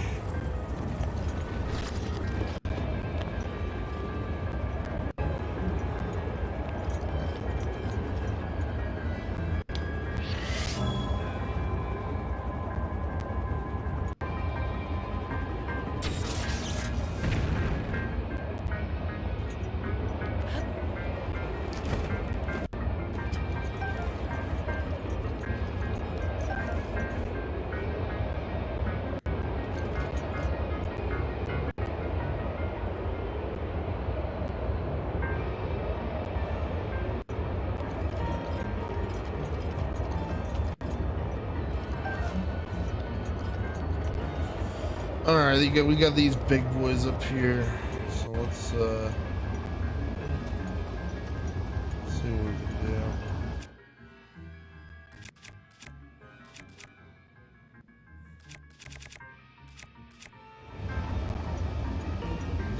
our best bet. Let's eat some food that's gonna make us nice and silent down here.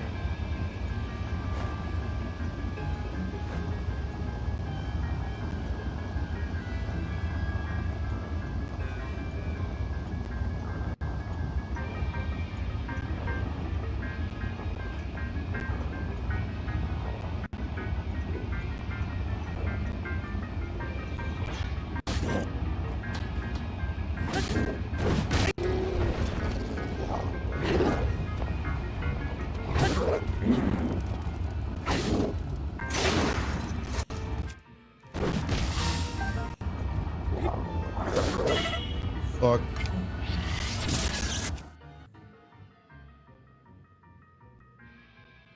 I just saw him with a expensive arrow. Let's see what it did to him. Oh, goodbye. That's what it did to him. Makes sense.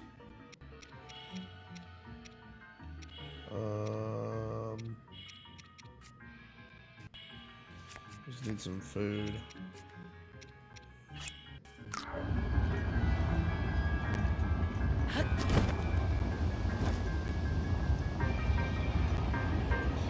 All right, let's go get our boy.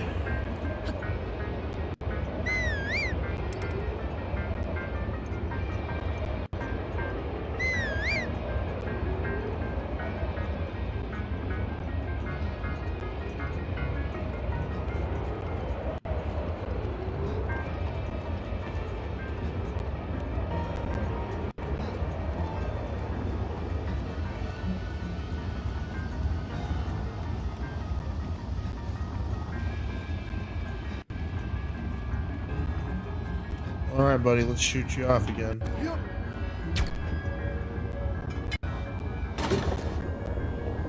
Let's hit him in the head this time. Oh, bitch. Fuck.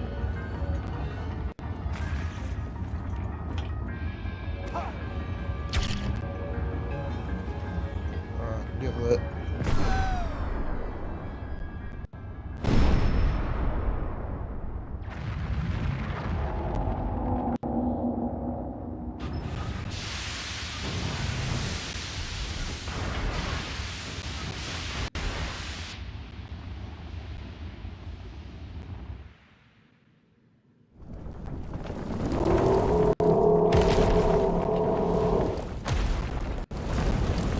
Alright, here we go.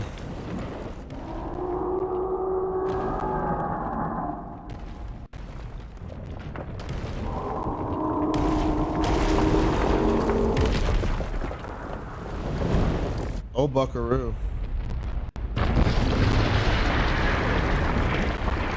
Oh, fuck. Look like I'm in my hot outfit. That was so cool! You really put a licking on that thing, Link. It's time to finish the job. This is our big chance. Oh, shit.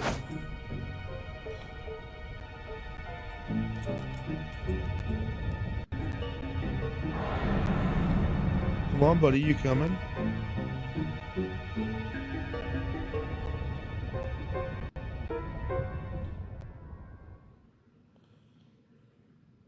I don't like that they took that away from me. I wanted to fly onto his back.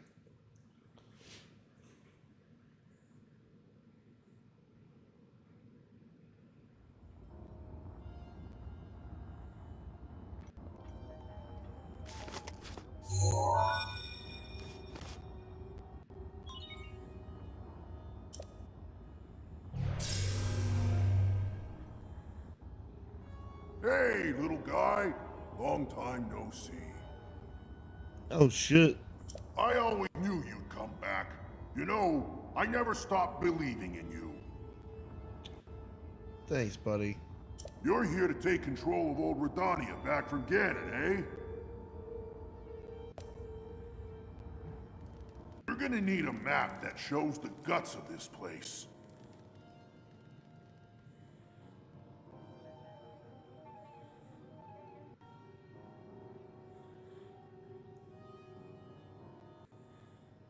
Okay. You can grab the info from the guidance stone over there. Now get a move on.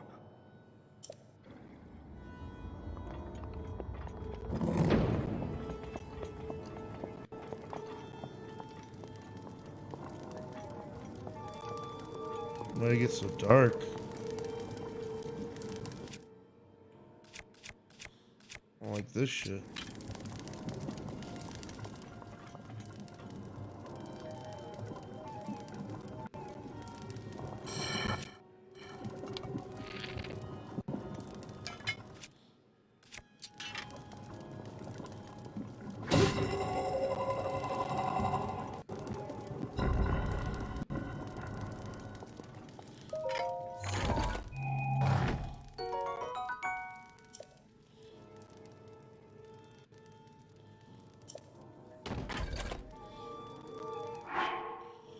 Let's see. I got something that has some light.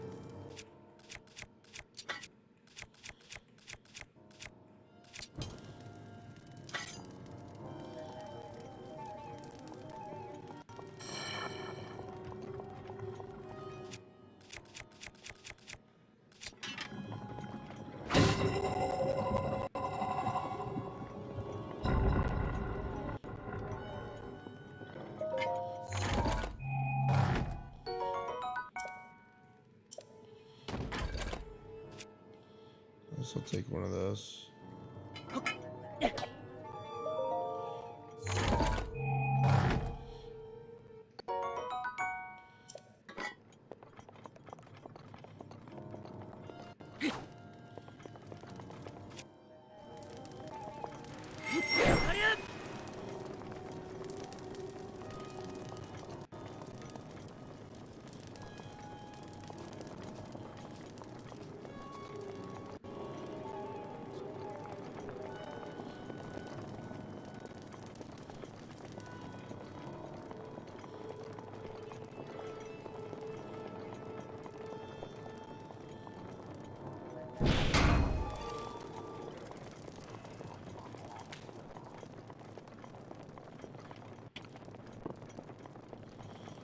It's dark as fuck.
Get the lights turned on this bitch. Thank God.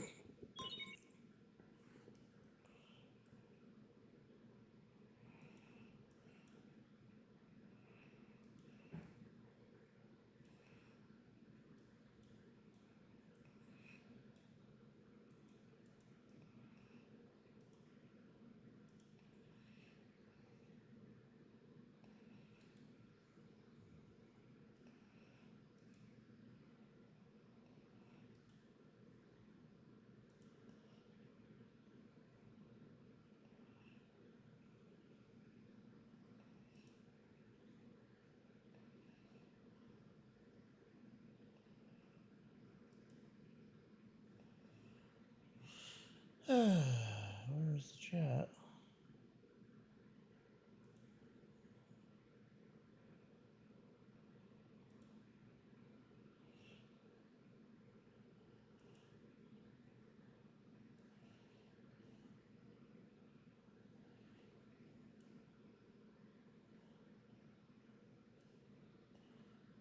There we go.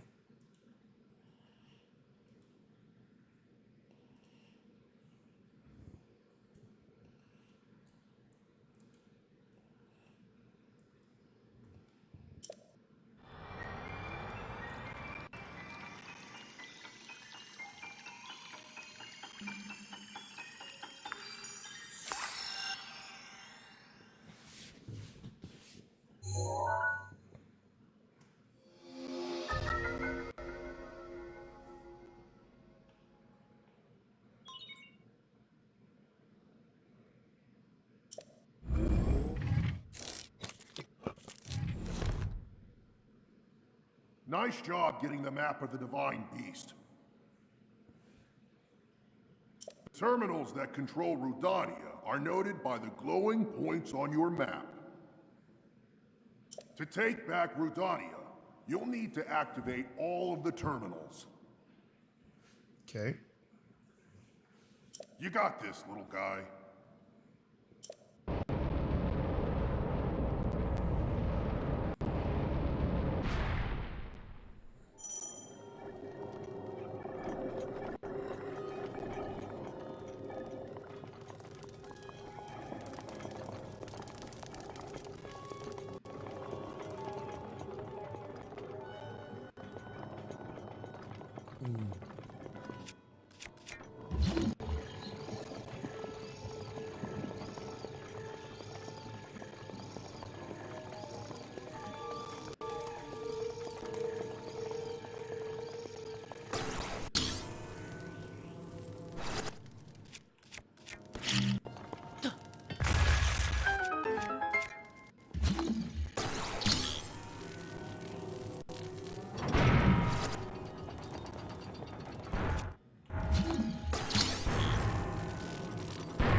There are 4 terminals remaining.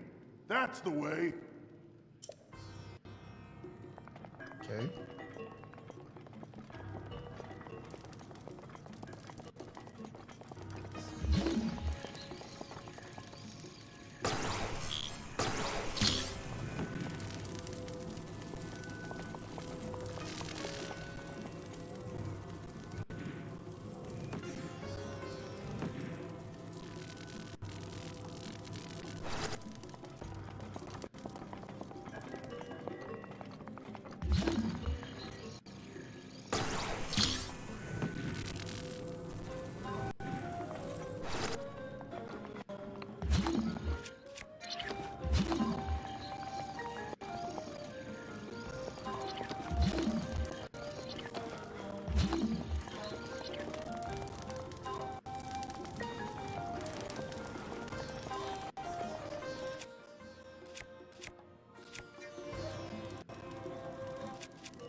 that's nice.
This is the main control.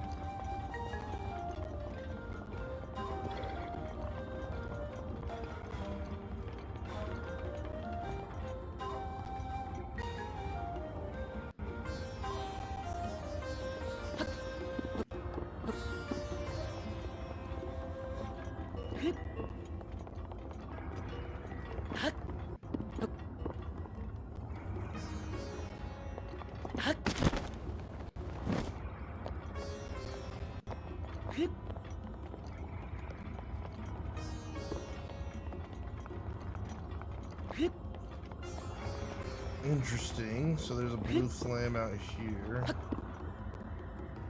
somehow get to. Looks like.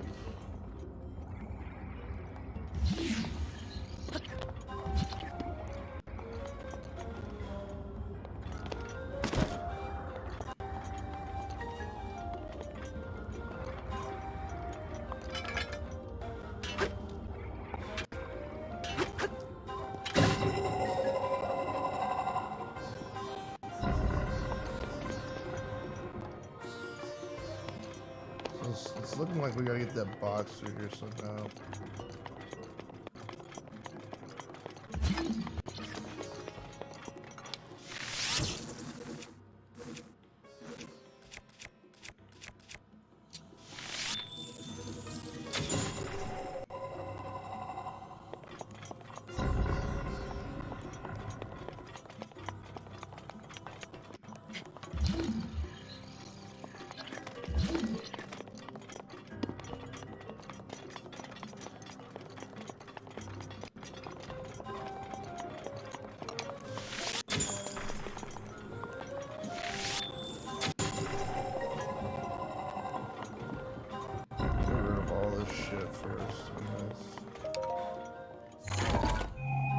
All this, then we should be able to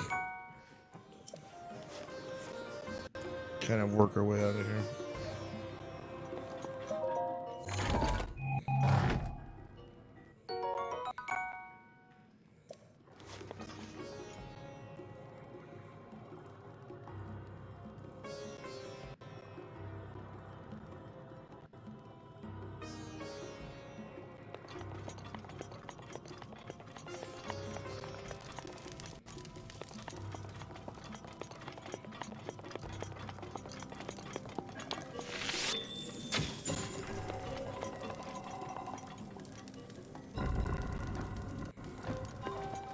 Nice.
Somehow I need to flip this shit.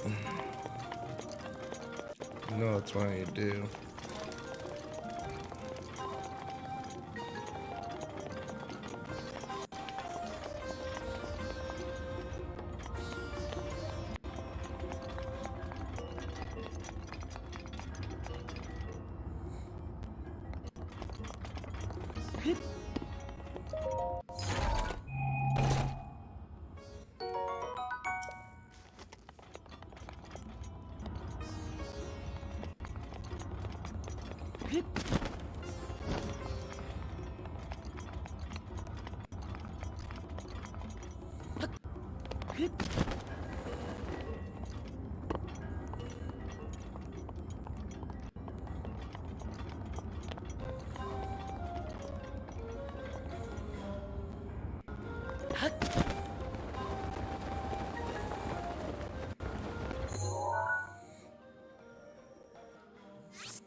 Nothing over here.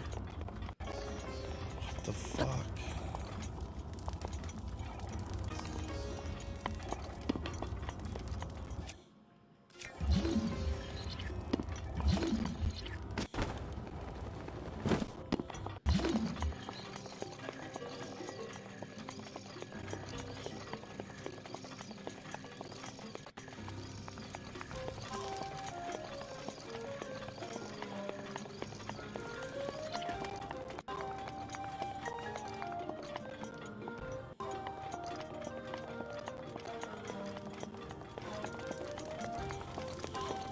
Well,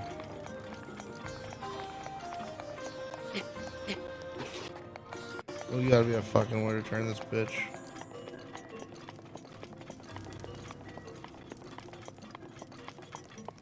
What am I not seeing?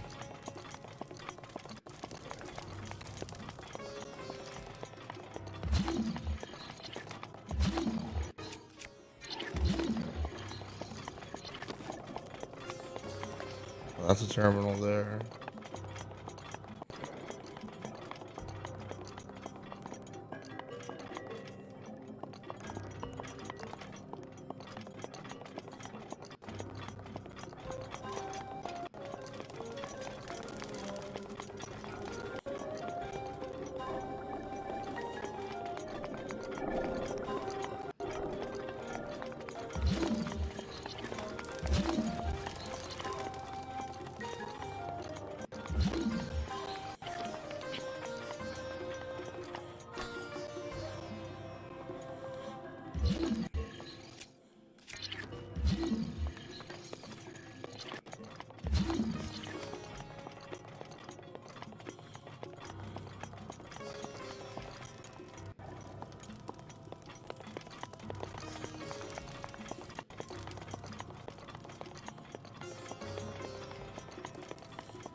Boys, if anybody's watching and can give some help, give me 20 push-ups. No. Why would I give you 20 push-ups? That would only in help me. And I'm a giver, dude.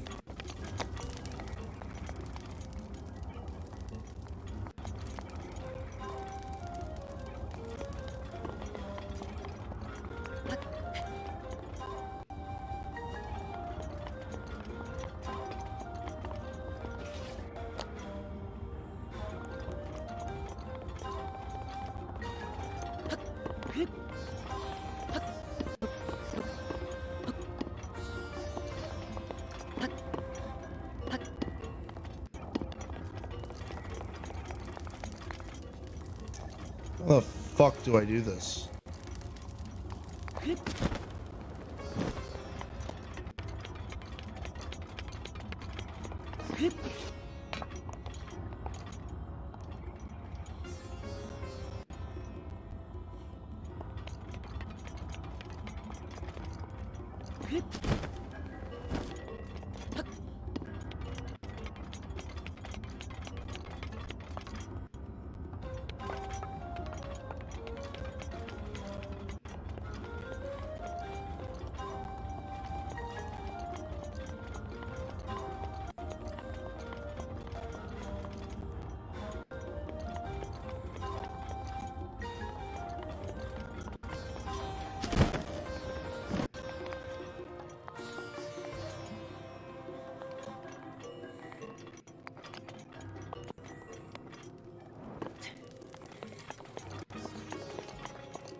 So obviously I can't get that one right now.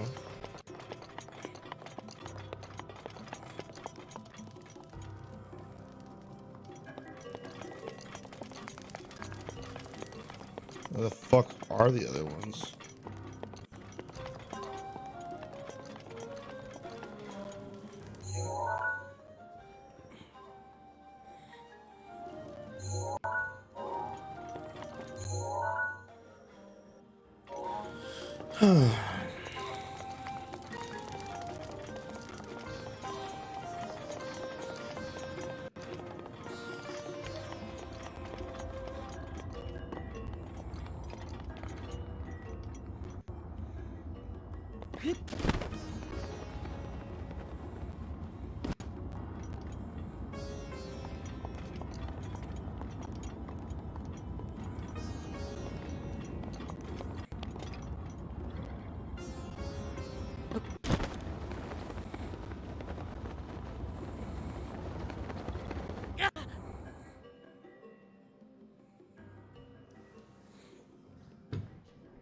What's the song called? It's part of the game, dude. I don't know. Would not be able to tell you.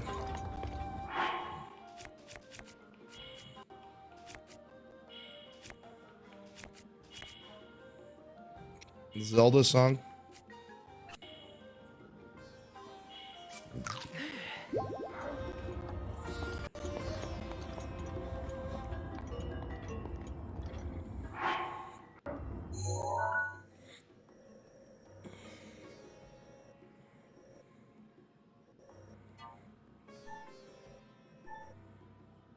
Oh my god, I forgot about this shit.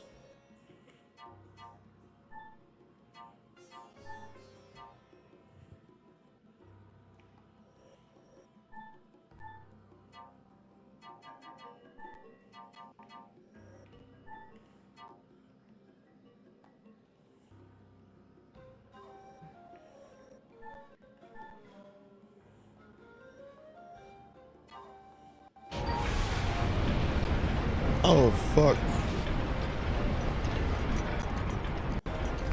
What the fuck?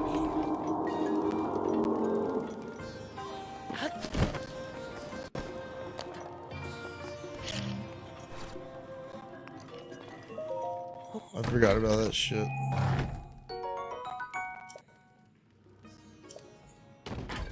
Yeah, I'm good without that dog shit.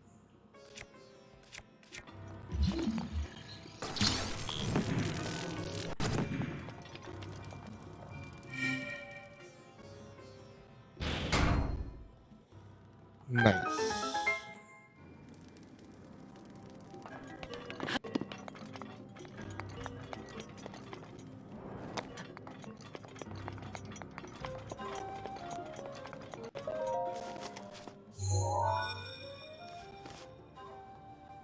Zelda's got some peaceful music. Yeah, dude, for sure. There are 3 terminals remaining. All right, let's I get would moving. have to agree.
Fuck me.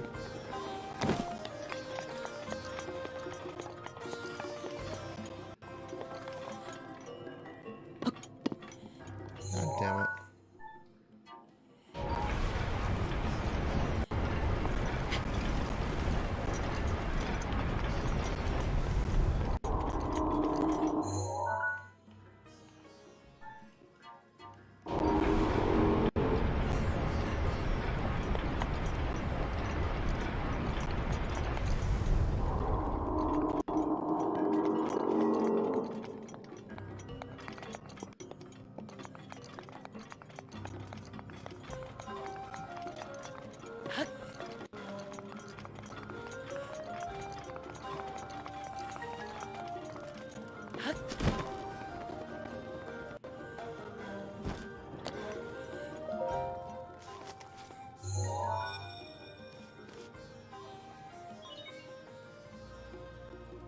There are 2 terminals remaining. Just a little more. Just a little more, boys.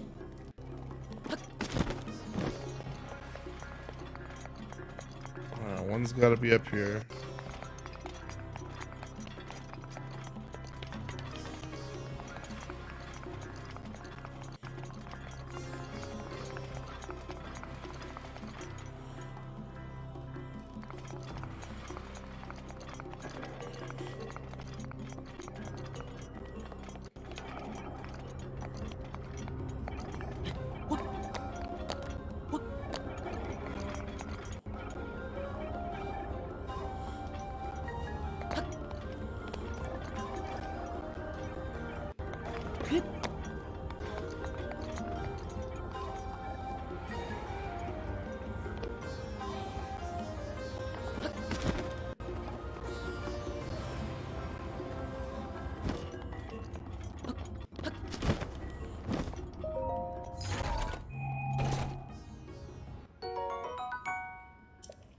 Nice.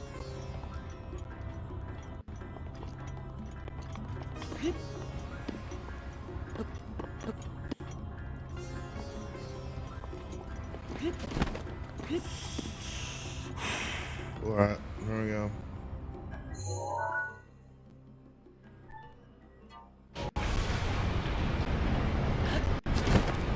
Fuck.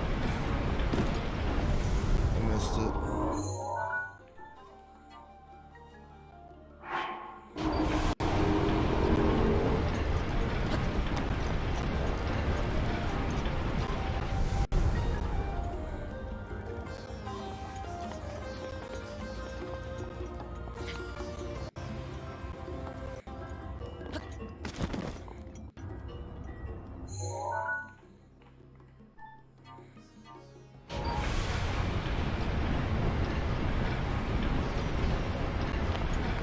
Cell proof, boys.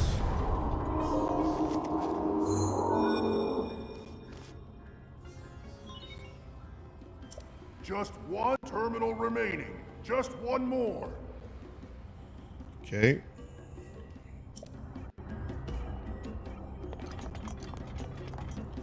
Just one more terminal, boys.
Oh shit.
Thank you.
Holy shit, what place you visit in the world? I want to go to Vietnam. I'd like to visit there.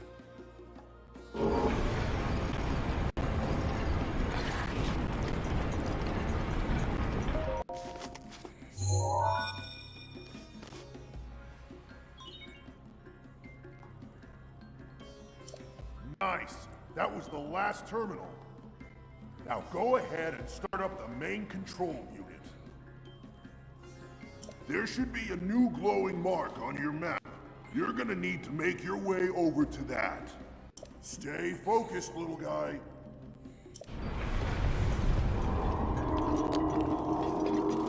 I'm focused. Don't you worry about me. That's the bow. No, that's the blood. Yeah, I'm good. I'm good. I know I'm good.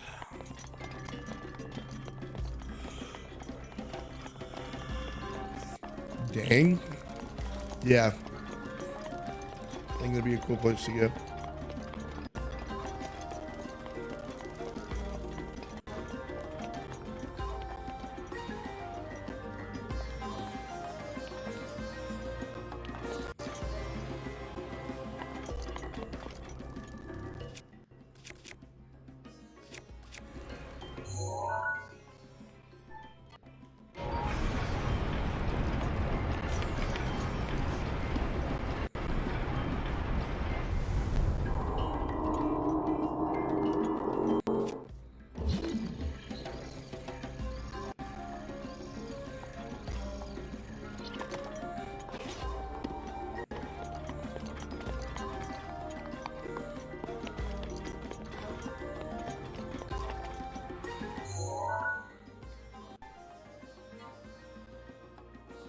What is this place in Zelda called? This is called one of the Divine Beasts.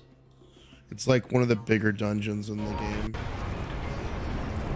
So if you go to let's see what this guy is called.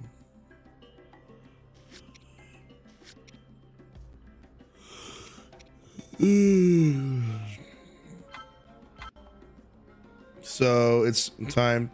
If you look up Redania music or Divine Beast Va Redania music, then you can probably find that song.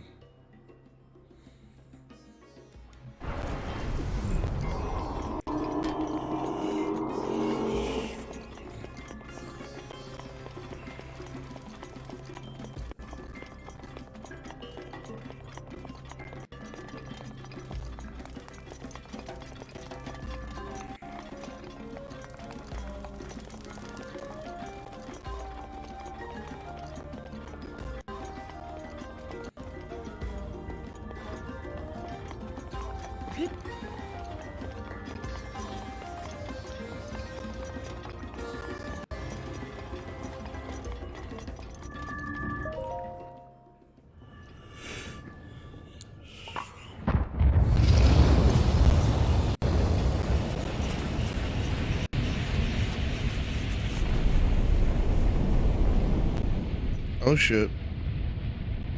We might have to fight a boss here.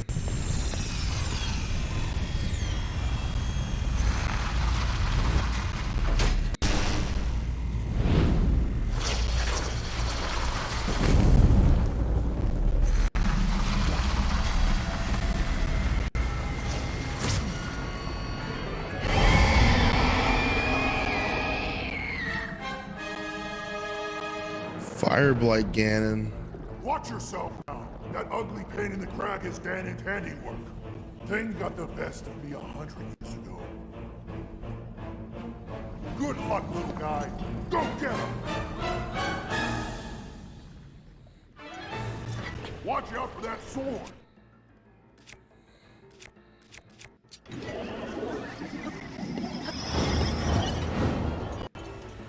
Okay. Let's see just how easy we can take care of him.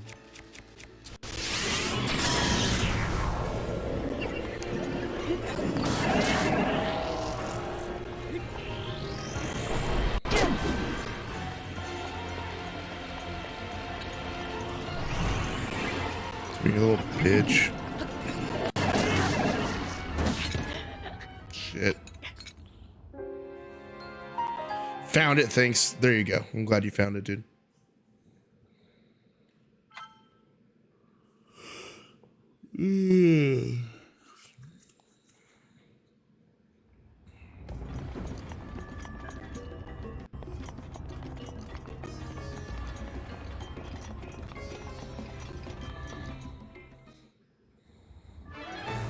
Watch out for that sword!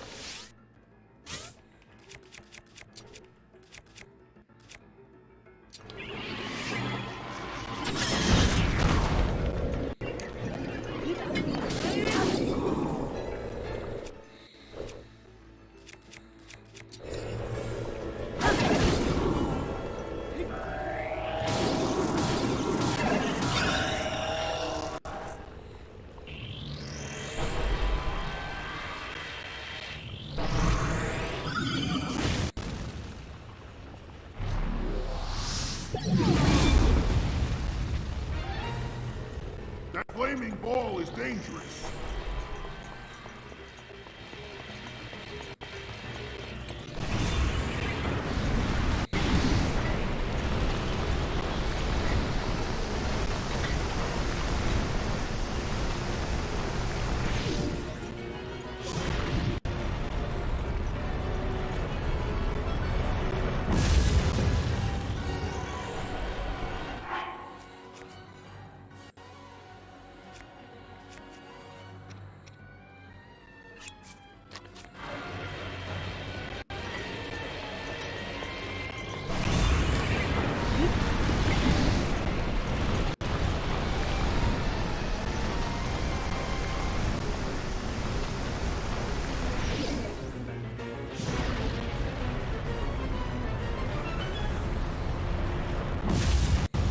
I showed you my brother. He's like, why is he playing the easy mode?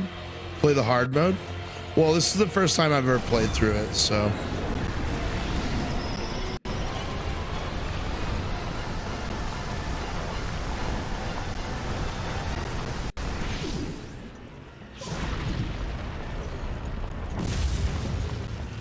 And honestly, I think the only thing hard mode does is make it so you don't have like as much able the game doesn't seek out like certain spots for you. But other than that, I still have like 3 hearts, and so I've been trying to kind of make that as my kind of difficulties.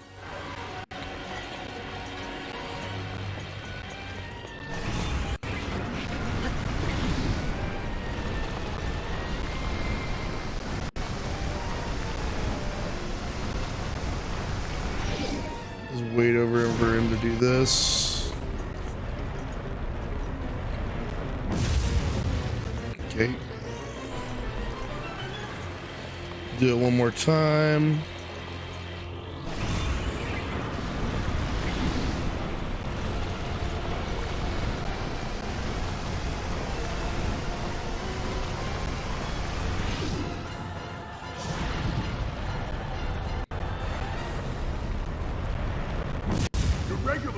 won't work here.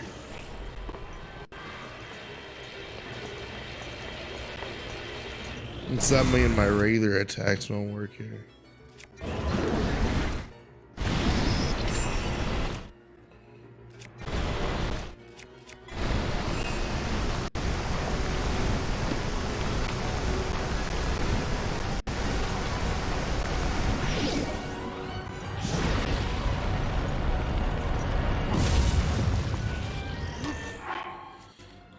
Yeah, I understand my regular attack's not working here, but what does work here? I don't want to fucking... Dude, that didn't work.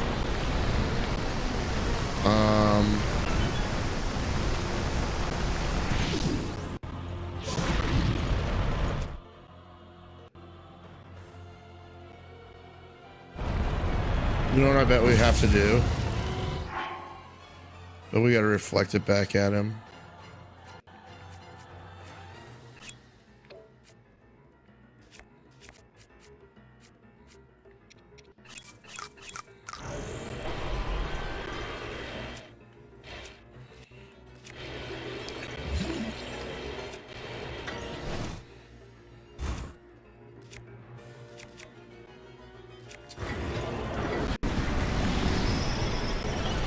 Alright, come on, bitch. See if this works.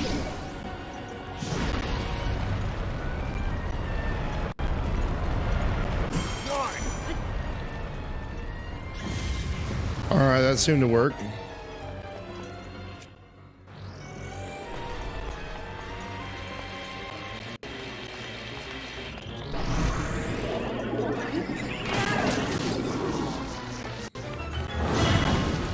Fuck.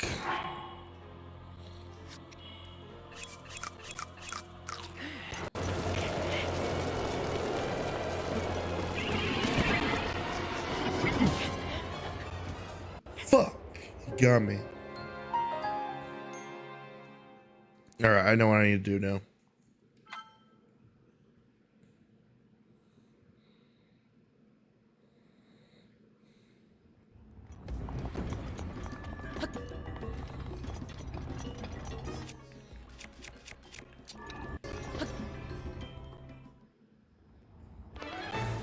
Watch out for that sword.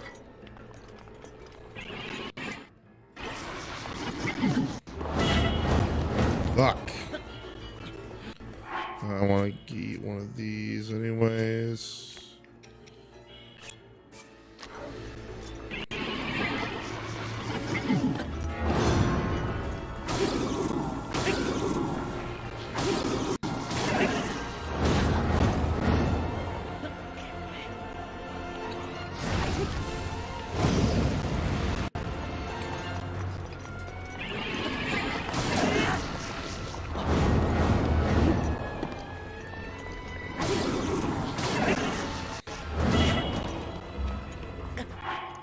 Getting my shit kicked in, man.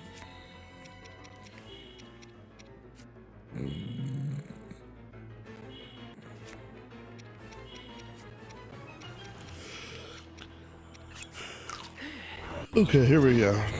It's not.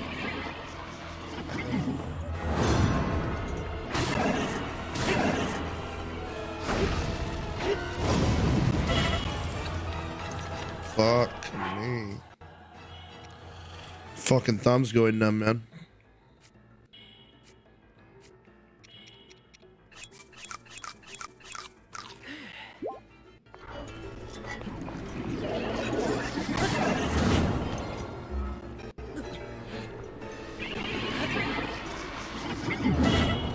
Like, how am I not dodging that shit?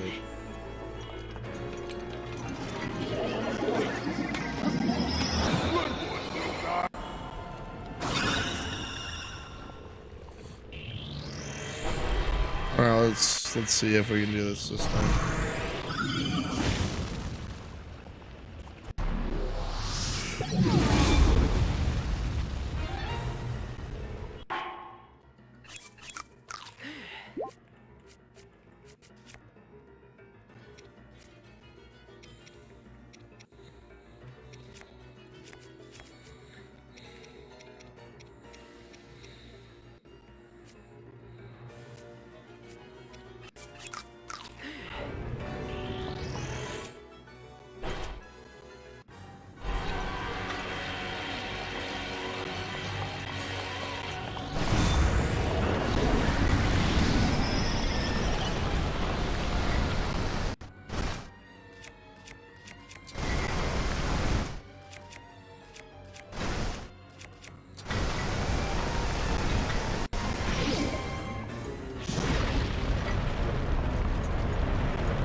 I fucking did a perfect guard, bitch.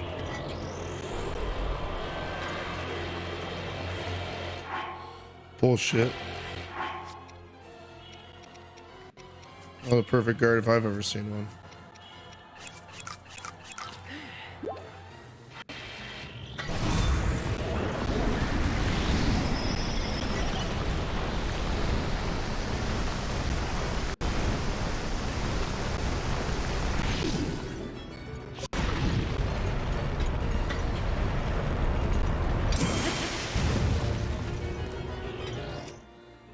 Okay, so apparently I can't fucking do it with that one.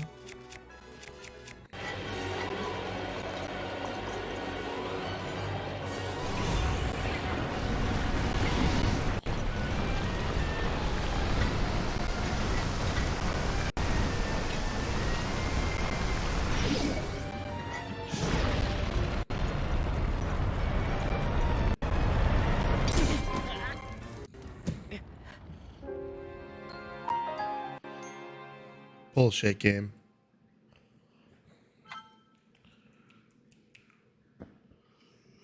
This game is some bullshit. Just kidding, boys. I know I'm fucking bad. Now I'm crying, dude. Watch out for that sword.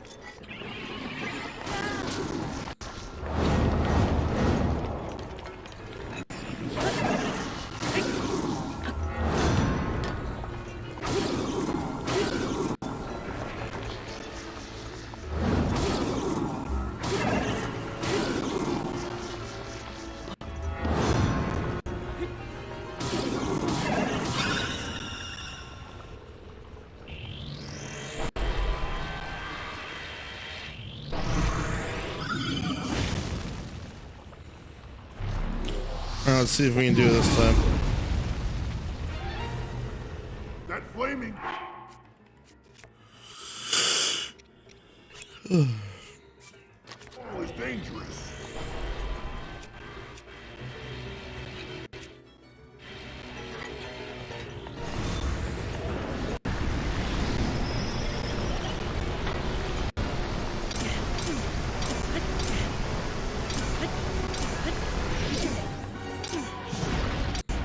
Timing down.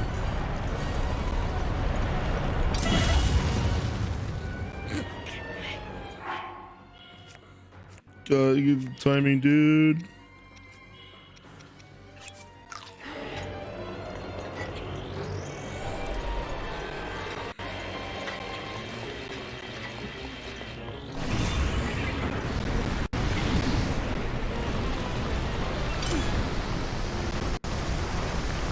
I love it how I get it the first time and now I can't fucking get it. Alright, let's do this.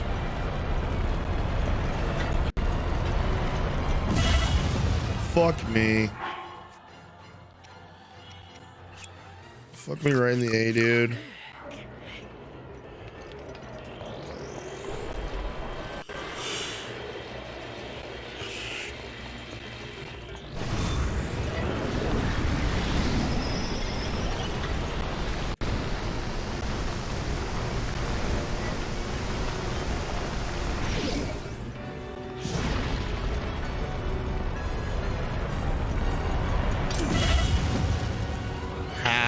Dude,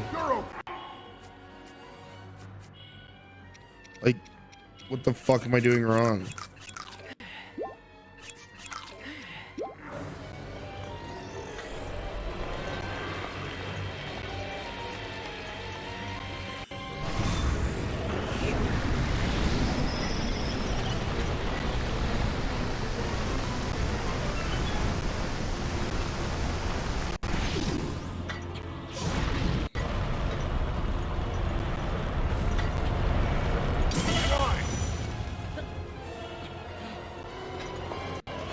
Where's my ass? It didn't go back. The fuck? He just said nice.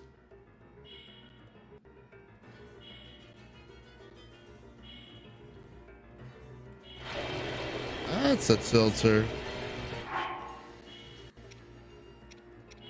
Hey, nice. You just got fucking hit, dickwad.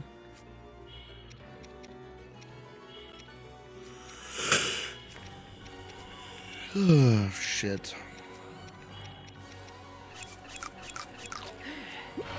Your regular attacks won't work here.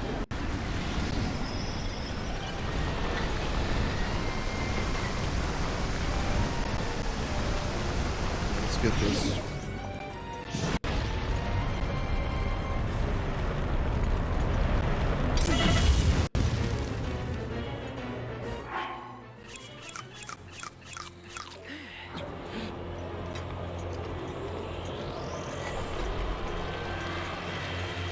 This boss is AIDS.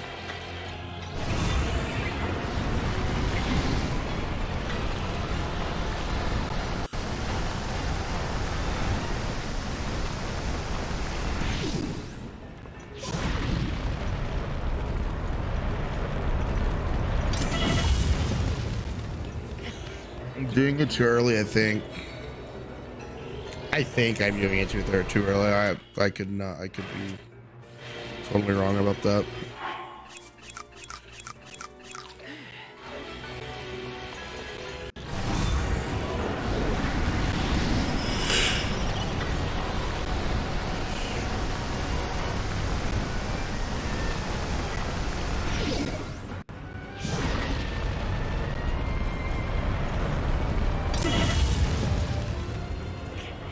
I don't know what I'm doing wrong.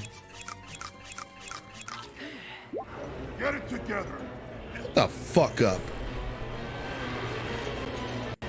You rock, bitch.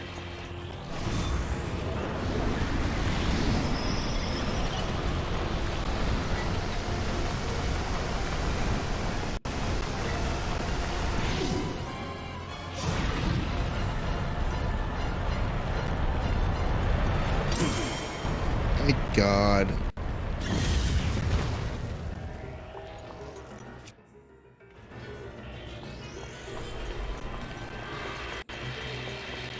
Where are you coming from?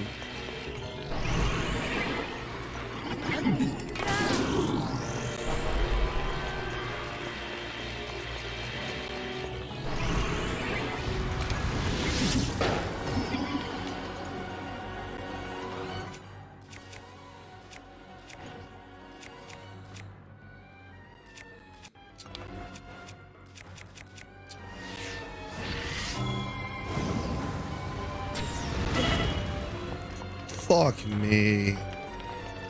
I missed. Fuck me. I missed again. Fuck me. I'm bad. Holy dog whistle. God damn. Time is it? I'm tired as fuck.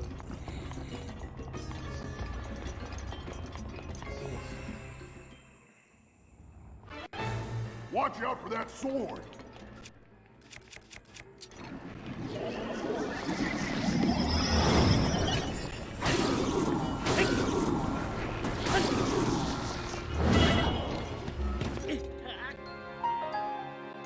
Hits me from behind. Love it. Love it, love it, love it.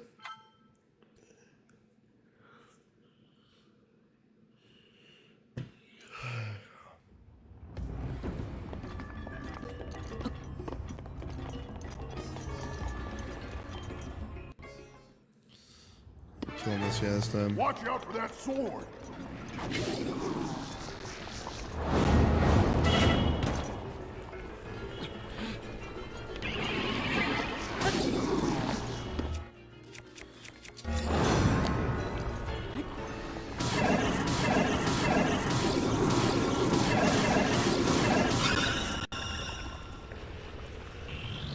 You little bitch.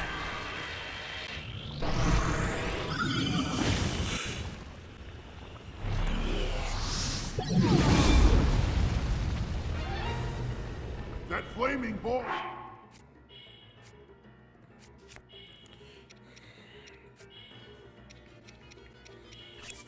Dangerous.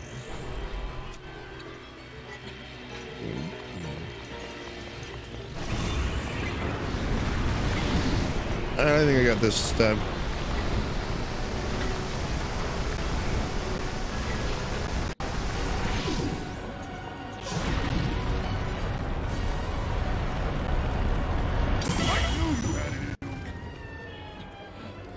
Okay.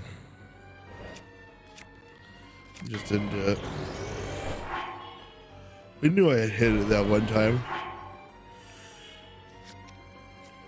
It just broke my shield, that's all.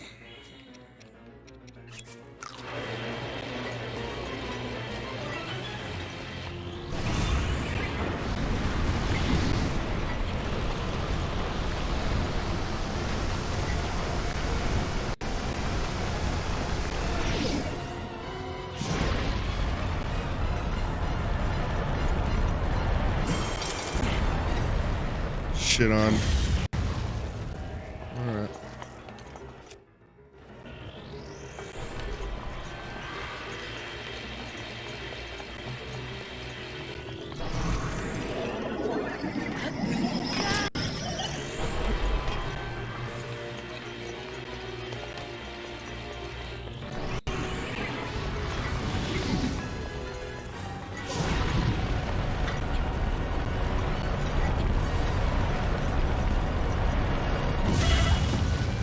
Really? It hit me.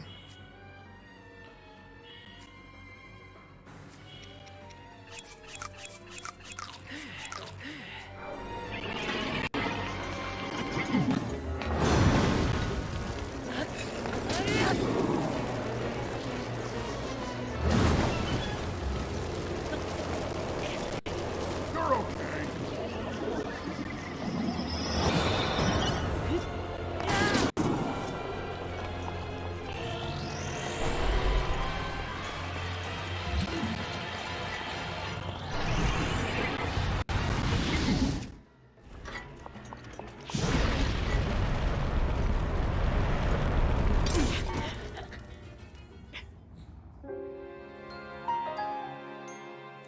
Motherfucker.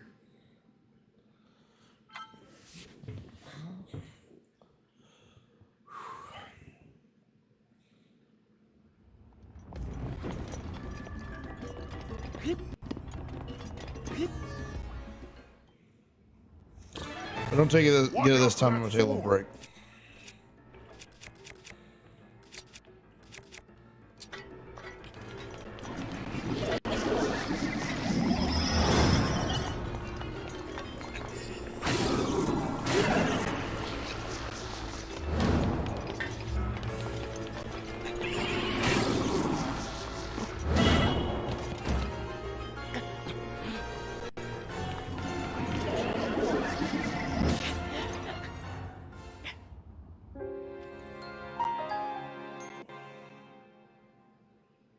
Alright, one more time.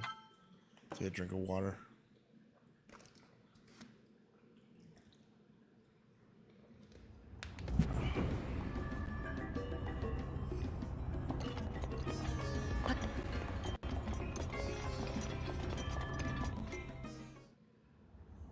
Fucking hot, Watch man. out for that sword.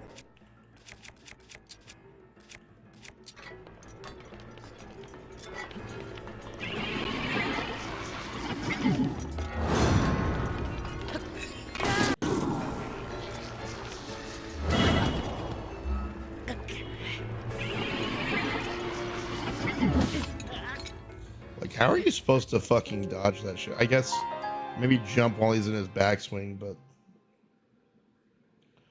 backswing is like so like fucking weird to look at.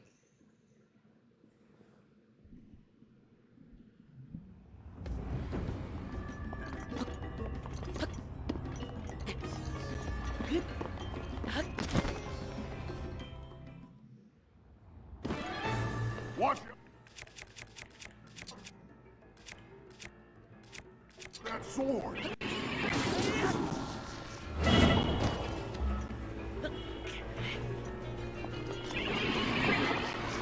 Good one, little guy.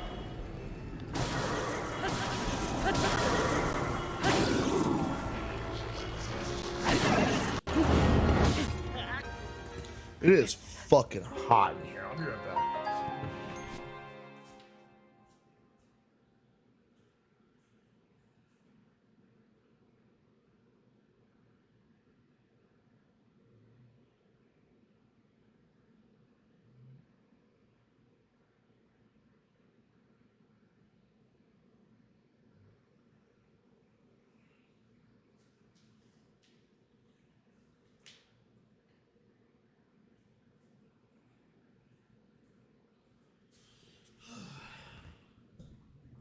think it's because I'm getting my ass kicked so hard.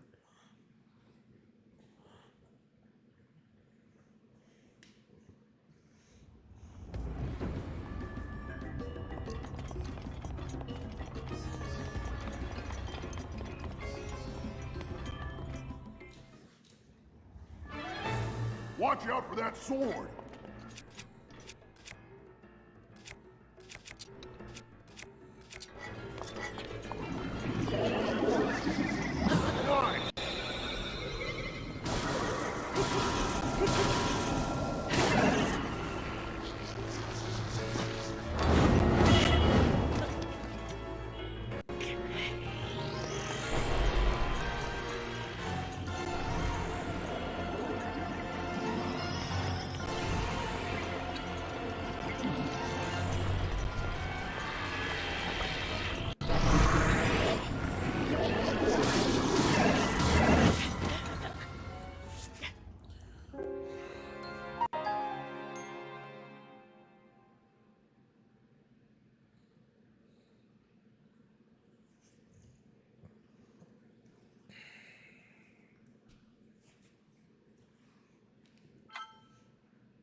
Watch out for that sword! Nice!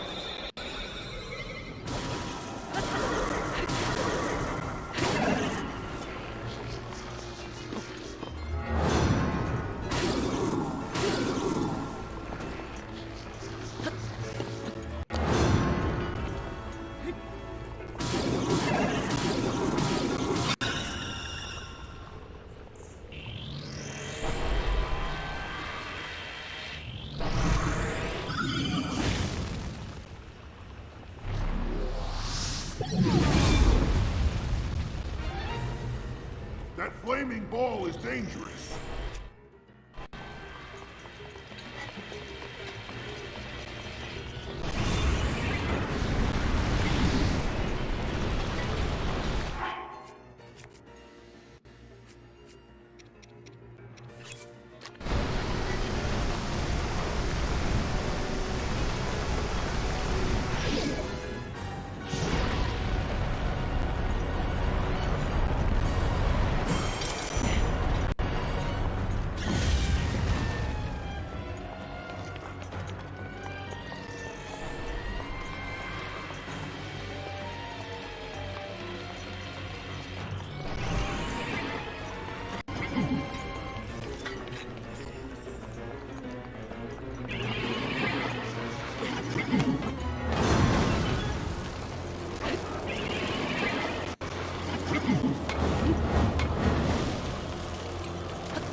I'm getting there.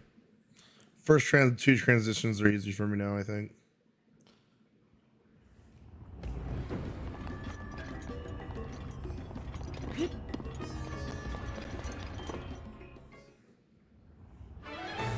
Watch out! Sword!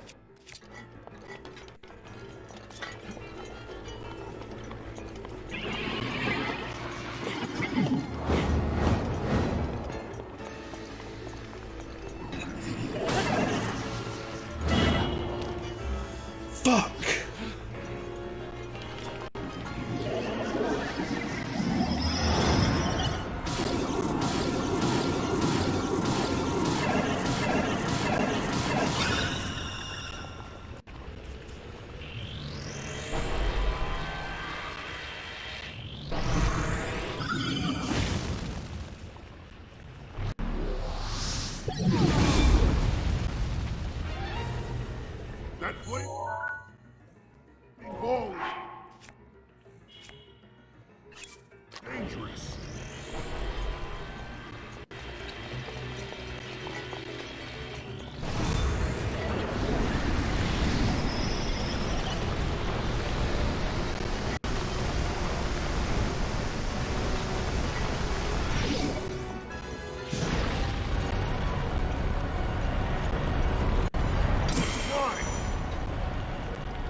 got his ass. Fucking go.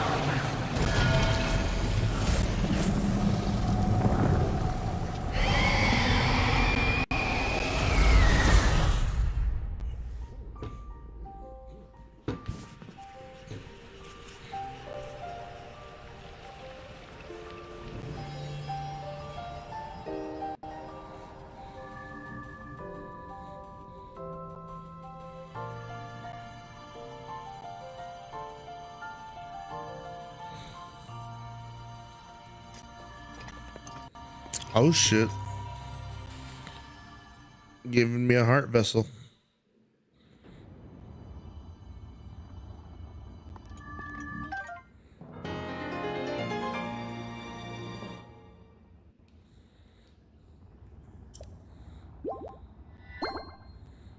Nice.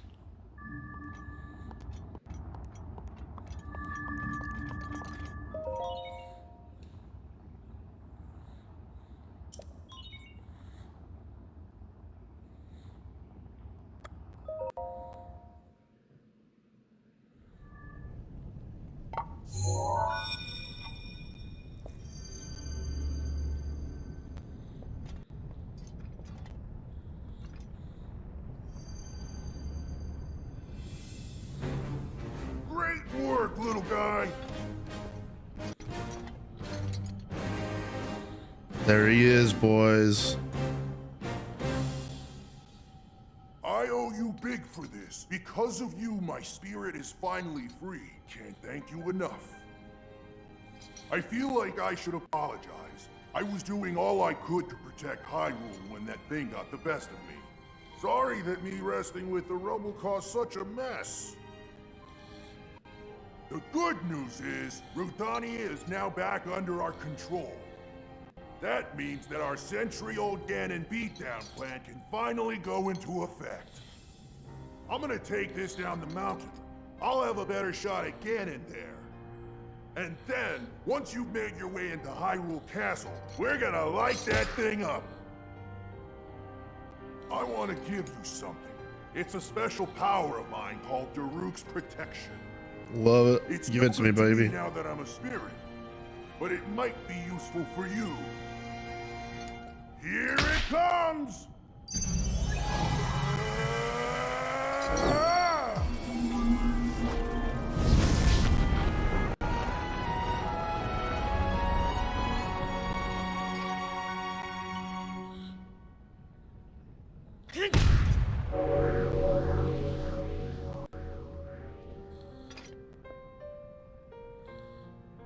From this moment forth, the power of protection from the depths of my soul now lives inside you. Good luck, little guy. And give my regards to the princess.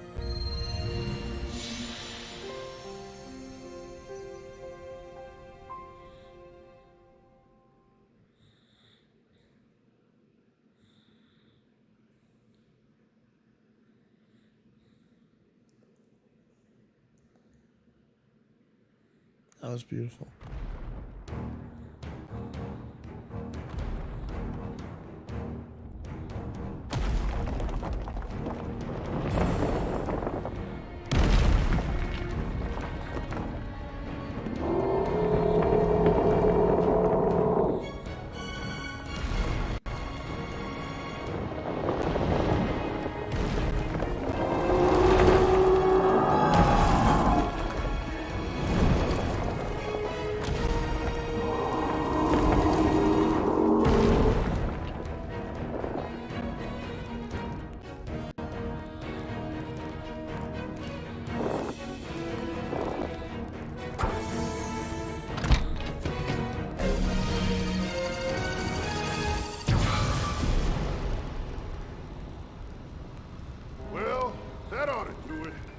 We're set here. Now we just gotta wait for the perfect shot. Once Link is in the castle, Rudania will unleash an epic blast. Ganon won't know what hit him. Hyrule looks pretty good from up here, even after 100 years. rolling grounds sure are a sight for sore eyes. I wonder how the Gorons fared after the Great Calamity. I sure hope everyone down there is still going strong after every... Huh?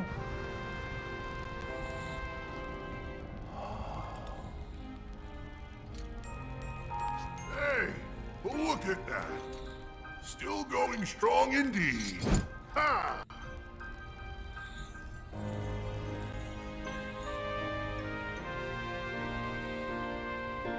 Huh.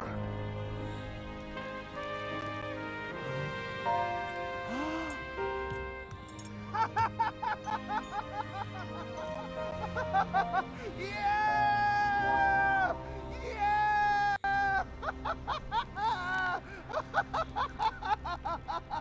Woo! Cool. So we got that.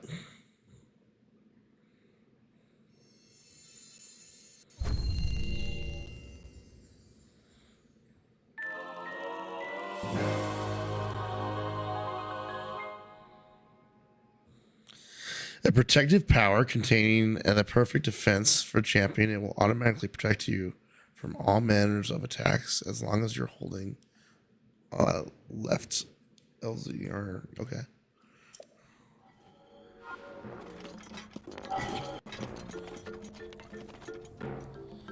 That's cool.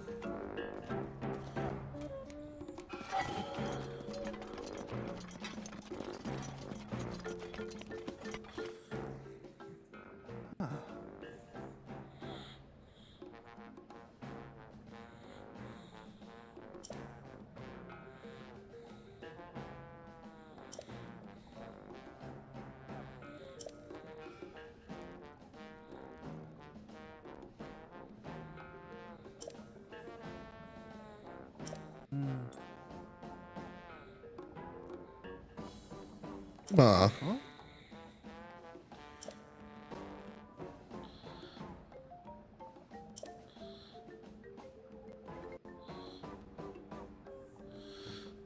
Move it, Goro.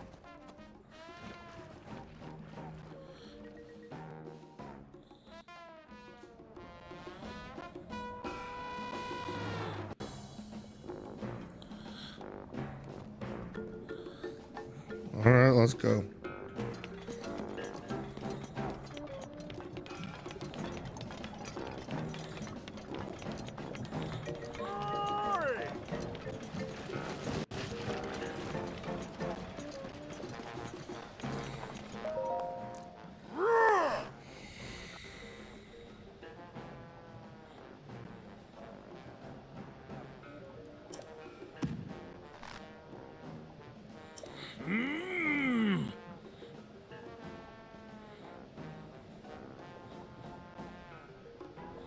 Oh my god.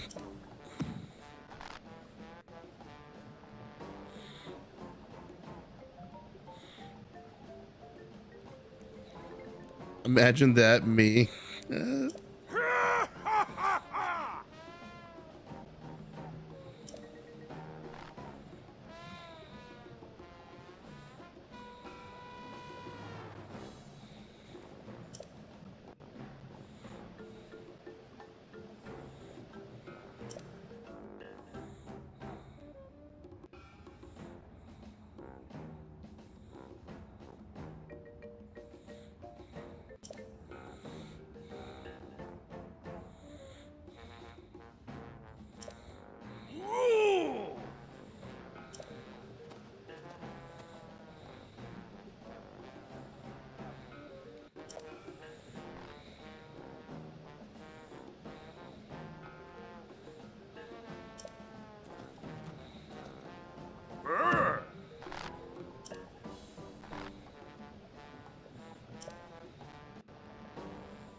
Talking about my master sword, baby.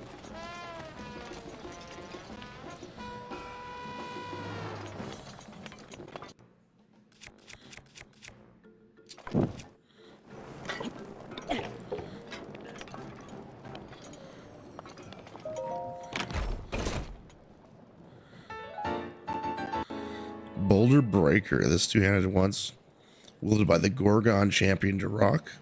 Duroc made swinging it around look easy, but a Hylian would need immense strength.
All right. Let's see. I want to go over here.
Oops.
That's a bummer.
Okay.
God damn it, I'm not trying to go near it.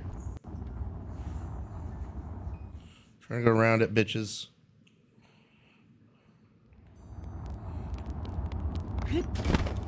Oh my god.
This is fucking creepy, dude.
Fuck.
rises once again. Please be careful. Alrighty.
Ah!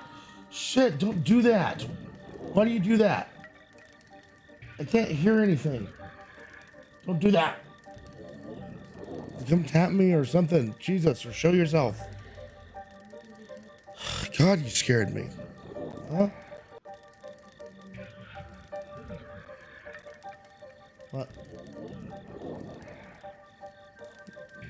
Can we go over here, please?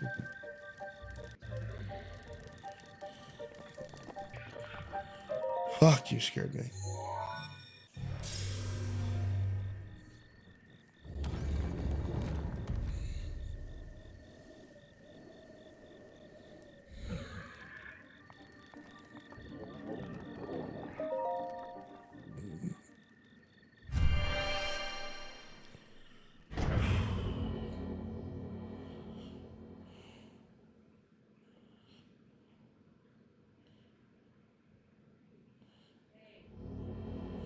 What, Kayla? Okay.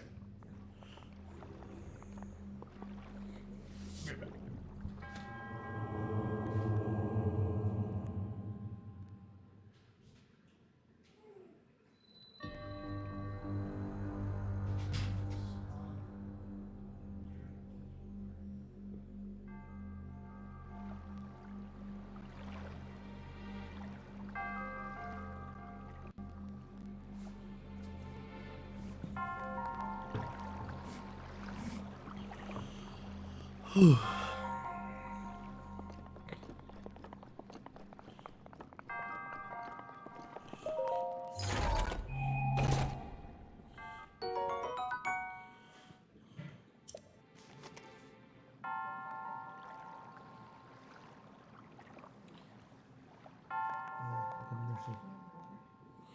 no more. I'll get you some.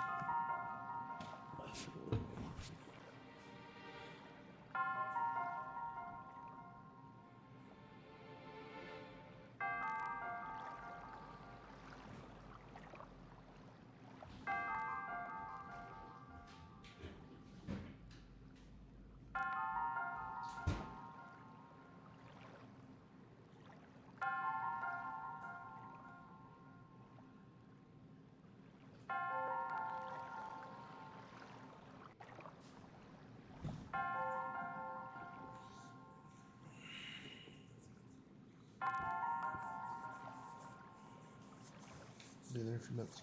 No.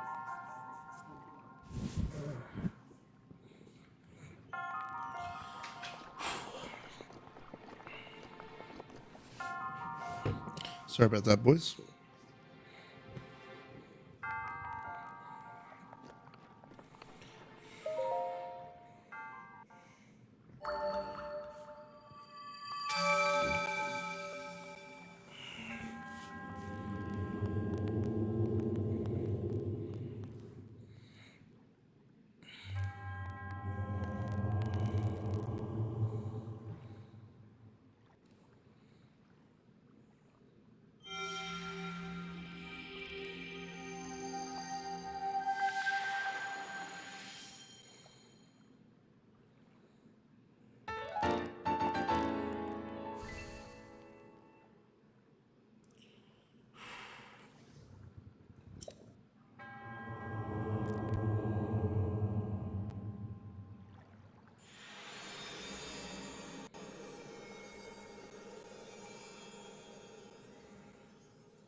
God damn it.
Fuck me.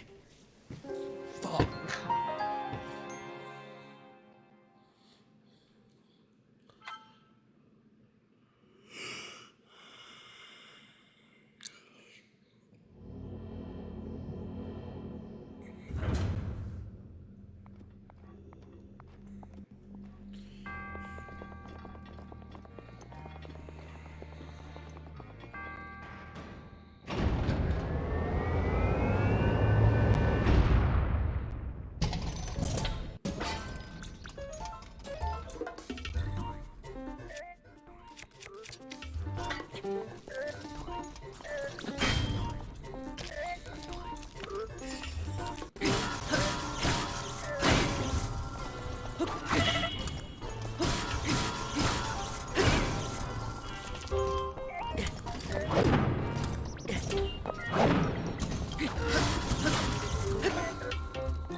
It's such a bullshit little move. This fuckers put out.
There's fucking 2 of them, dude.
Oh, fuck.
Let's see.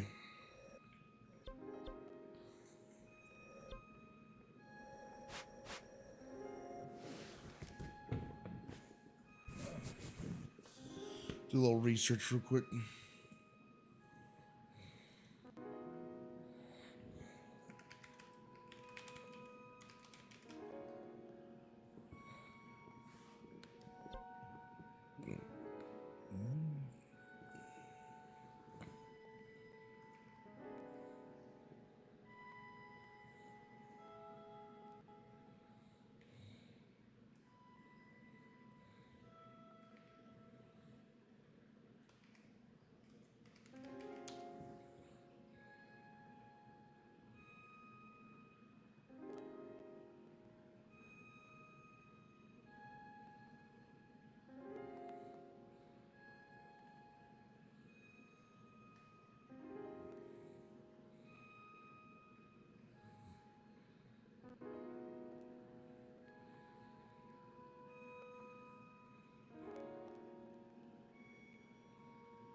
Welcome back, everybody. It's late. You might accidentally run into the mud. This thing is surrounded by mud. And you have to walk out there on a little bridge. And that starts way over here. So, just wanted to make sure that you get those two trying to pull you out of the forest over to this area. Alright, so I'm going to try to zoom in and just hold still here for you. That is where all the goods are. I hope that helps. Happy hunting and the best of luck. Until the next time. Okay. Oh, man.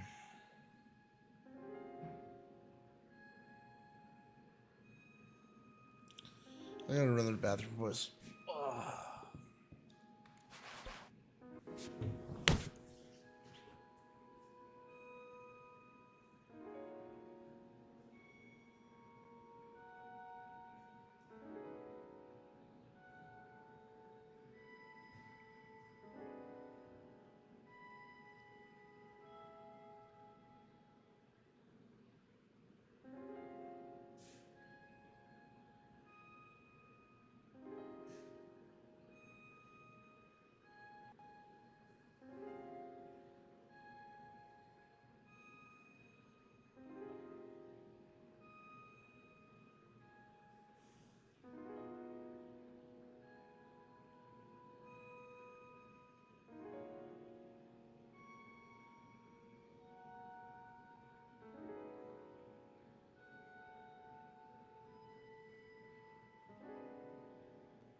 Whoops.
Nice.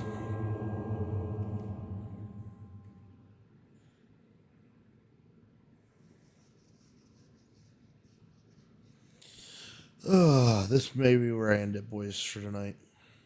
I'm pretty worn out.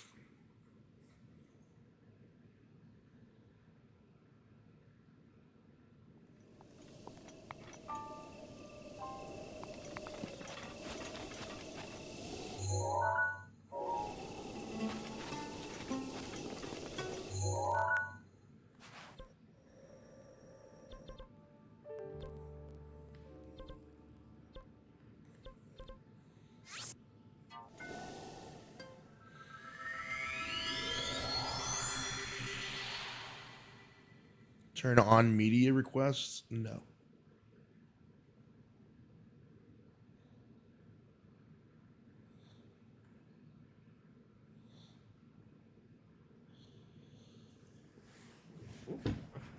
Sorry, bud. I'm playing Zelda.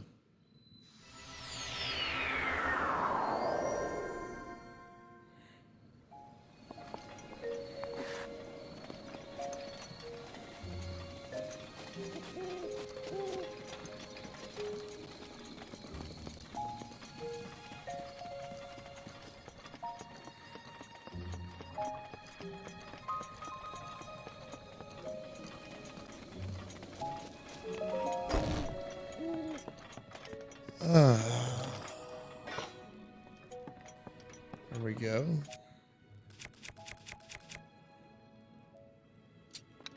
Display.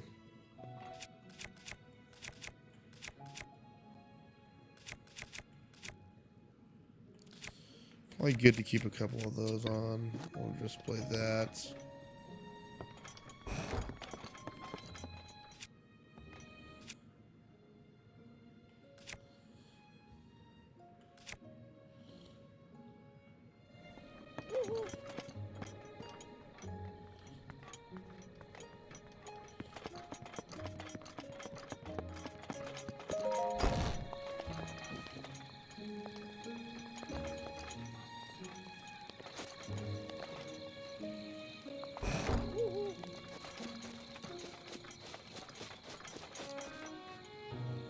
Alrighty, boys. Well, we'll see you next time. It was fun. It was real. I'm tired. I'm gonna go sleep. Later, boys.